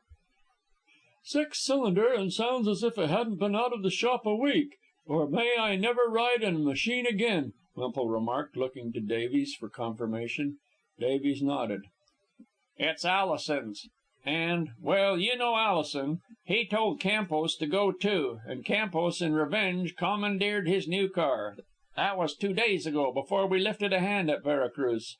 Allison told me yesterday, the last he'd heard of the car, it was on a steamboat bound up river, and here's where they ditched it. But let's get a hustle on and get her into the running." 3 attempts they made with young Drexel at the wheel, but the soft earth and the pitch of the grade baffled. "She's got the power, all right," young Drexel protested, "but she can't bite into that mush." So far, they had spread on the ground the robes they found in the car. The men now added their coats, and Wemple, for additional traction, unsaddled the roan and spread the cinches, stirrup leathers, saddle blanket, and bridle in the way of the wheels. The car took the treacherous slope in a rush, with churning wheels biting into the woven fabric, and, with no more than a hint of hesitation, it cleared the crest and swung into the road. "Isn't she the spunky devil?" Drexel exulted. "Say, she could climb the side of a house if she could get traction." "Better put on that silencer again if you don't want to play tag with every soldier in the district," Wemple ordered, as they helped Mrs. Morgan in. The road to the Dutch Gusher compelled them to go through the outskirts of Panuco town. Indian and half-breed women gazed stolidly at the strange vehicle, while the children and barking dogs clamorously advertised its progress. Once, passing long lines of tethered Federal horses, they were challenged by a sentry, but at Wemple's "Throw on the juice," the car took the rutted road at 50 miles an hour. A shot whistled after them, but it was not the shot that made Mrs. Morgan scream. The cause was a series of hog wallows masked with mud, which nearly tore the steering wheel from Drexel's hands before he could reduce speed. "Wonder it didn't break an axle," Davies growled. "Go on and take it easy, Charlie. We're past any interference." They swung into the Dutch camp and into the beginning of their real troubles. The refugee steamboat had departed down river from the Asphodel camp. Chill, too, had disappeared, the superintendent knew not how, along with the body of Peter Tonsberg, and the superintendent was dubious of their remaining. "I've got to consider the owners," he told them. "This is the biggest well in Mexico, and you know it. 185,000 barrels daily flow. I've no right to risk it. We have no trouble with the Mexicans. It's you Americans. If you stay here, I'll have to protect you, and I can't protect you anyway. We'll all lose our lives, and they'll destroy the well in the bargain.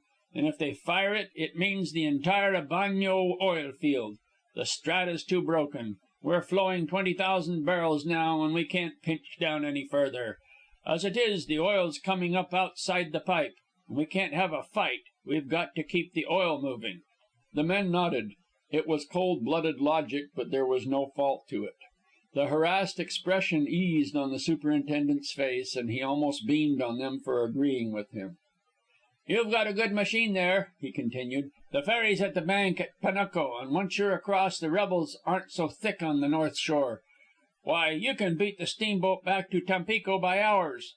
And it hasn't rained for days. The road won't be at all bad." "Which is all very good," Davies observed to Wemple as they approached Panuco, "except for the fact that the road on the other side was never built for automobiles, much less for a long-bodied one like this. I wish it were the 4 instead of the 6." And it would bother you with a 4 to negotiate that hill at Aliso where the road switchbacks above the river." "And we're going to do it with a 6 or lose a perfectly good 6 to trying," Beth Drexel laughed to them. Avoiding the cavalry camp, they entered Panuco with all the speed that the ruts permitted, swinging dizzy corners to the squawking of chickens and barking of dogs. To gain the ferry, they had to pass down one side of the great plaza, which was the heart of the city.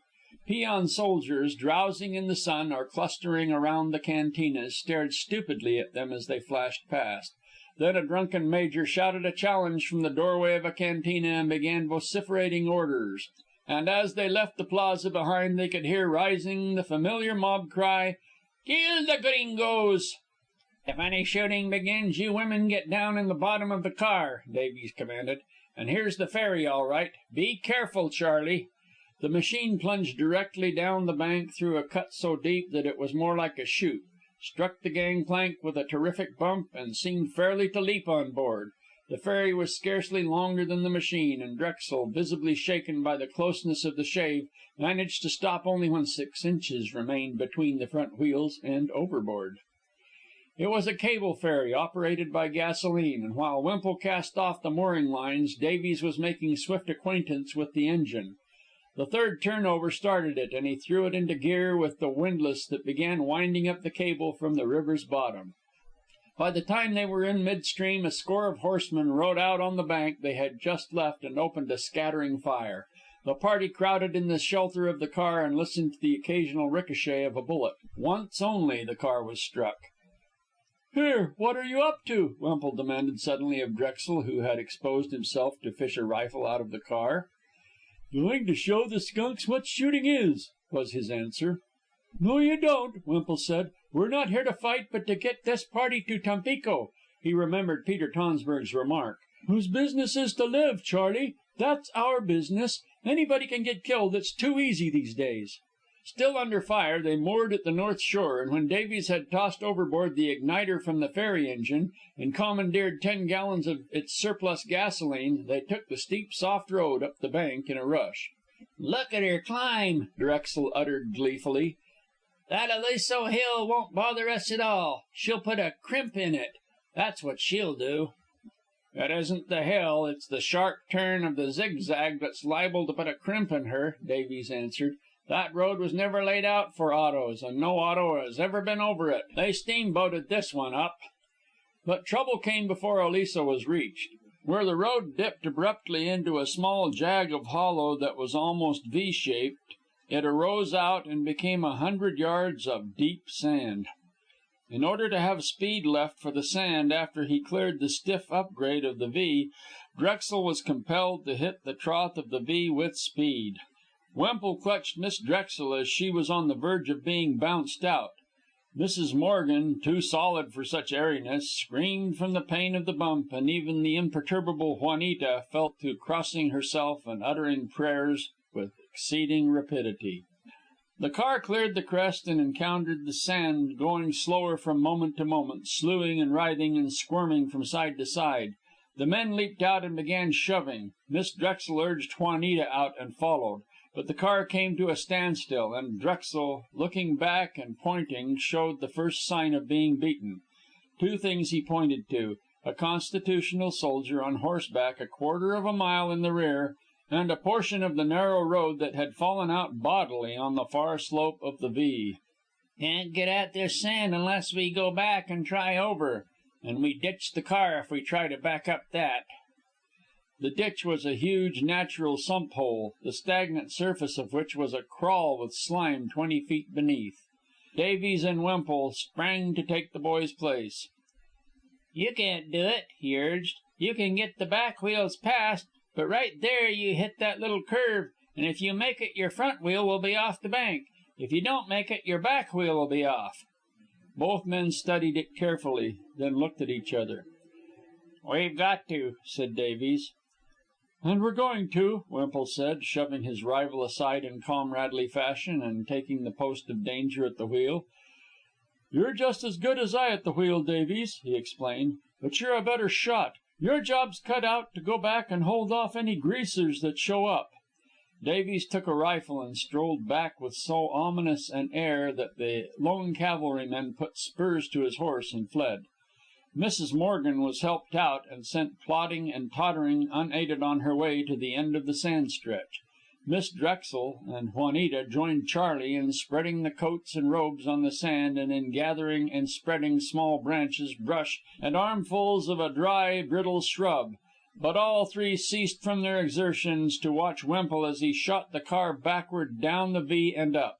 The car seemed first to stand on one end, then on the other, and to reel drunkenly, and to threaten to turn over into the sump hole when its right front wheel fell into the air where the road had ceased to be. But the hind wheels bit and climbed the grade and out. Without a pause, gathering speed down the perilous slope, Wemple came ahead and up, gaining 50 feet of sand over the previous failure.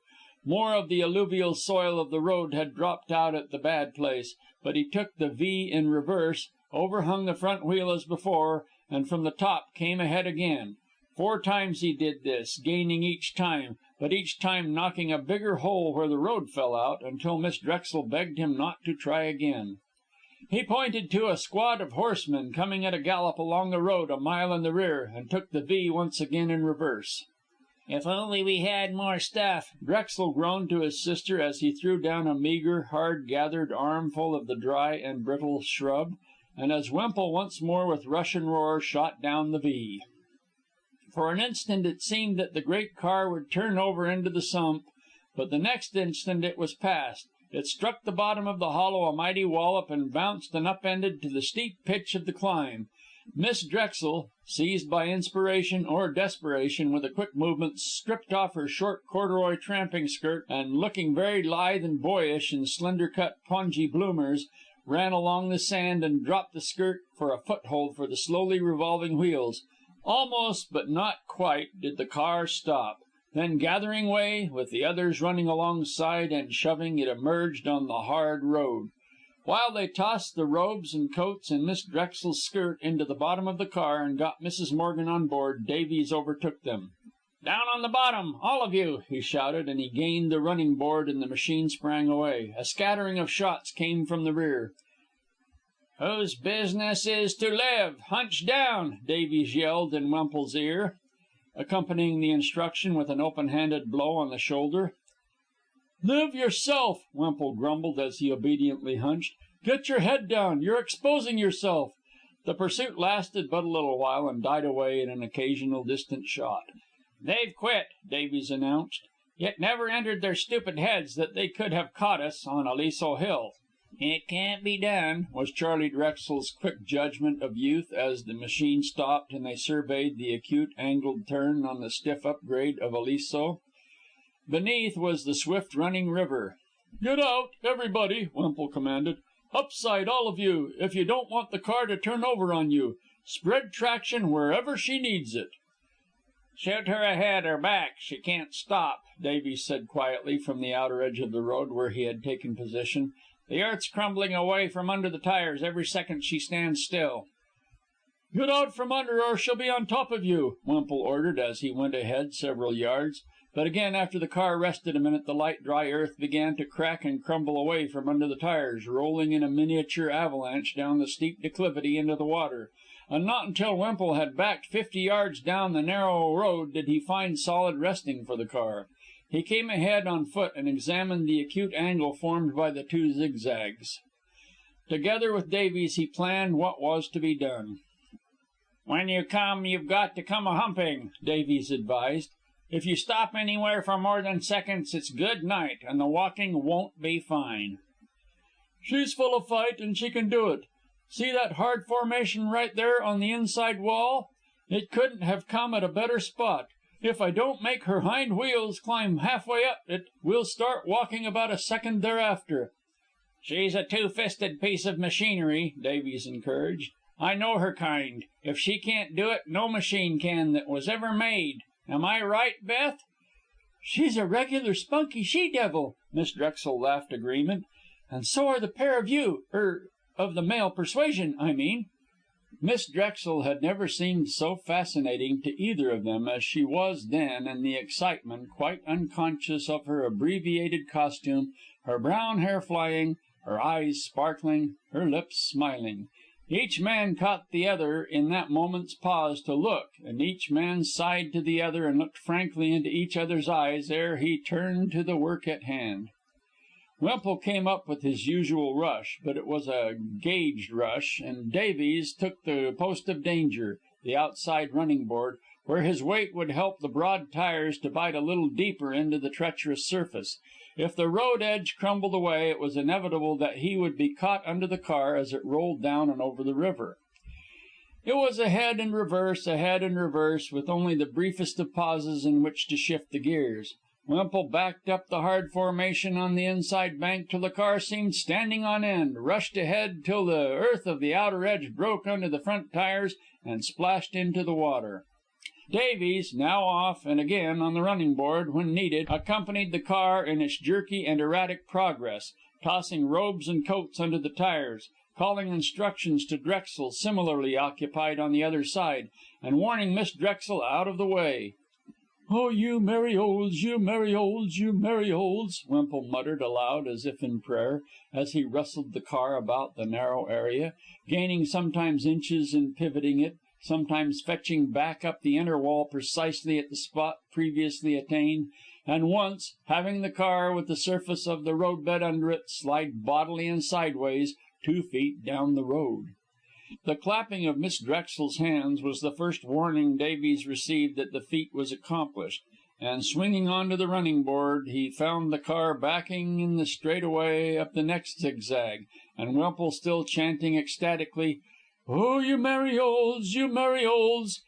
There were no more grades nor zigzags between them and Tampico, but so narrow was the primitive road, 2 miles farther were backed before space was found in which to turn around. One thing of importance did lie between them and Tampico, namely, the investing lines of the Constitutionalists. But here, at noon, fortune favored in the form of 3 American soldiers of fortune, operators of machine guns, who had fought the entire campaign with Villa from the beginning of the advance from the Texan border.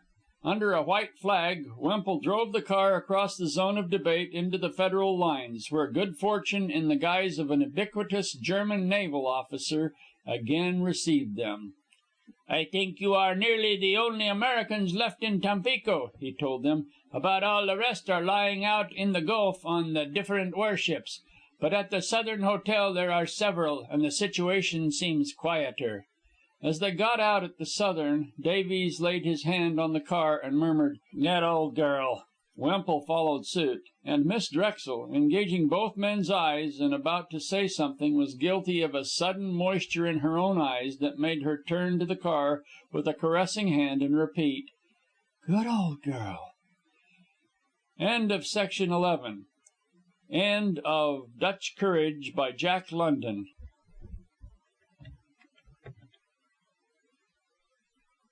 Thank you for listening. Please like, share, and subscribe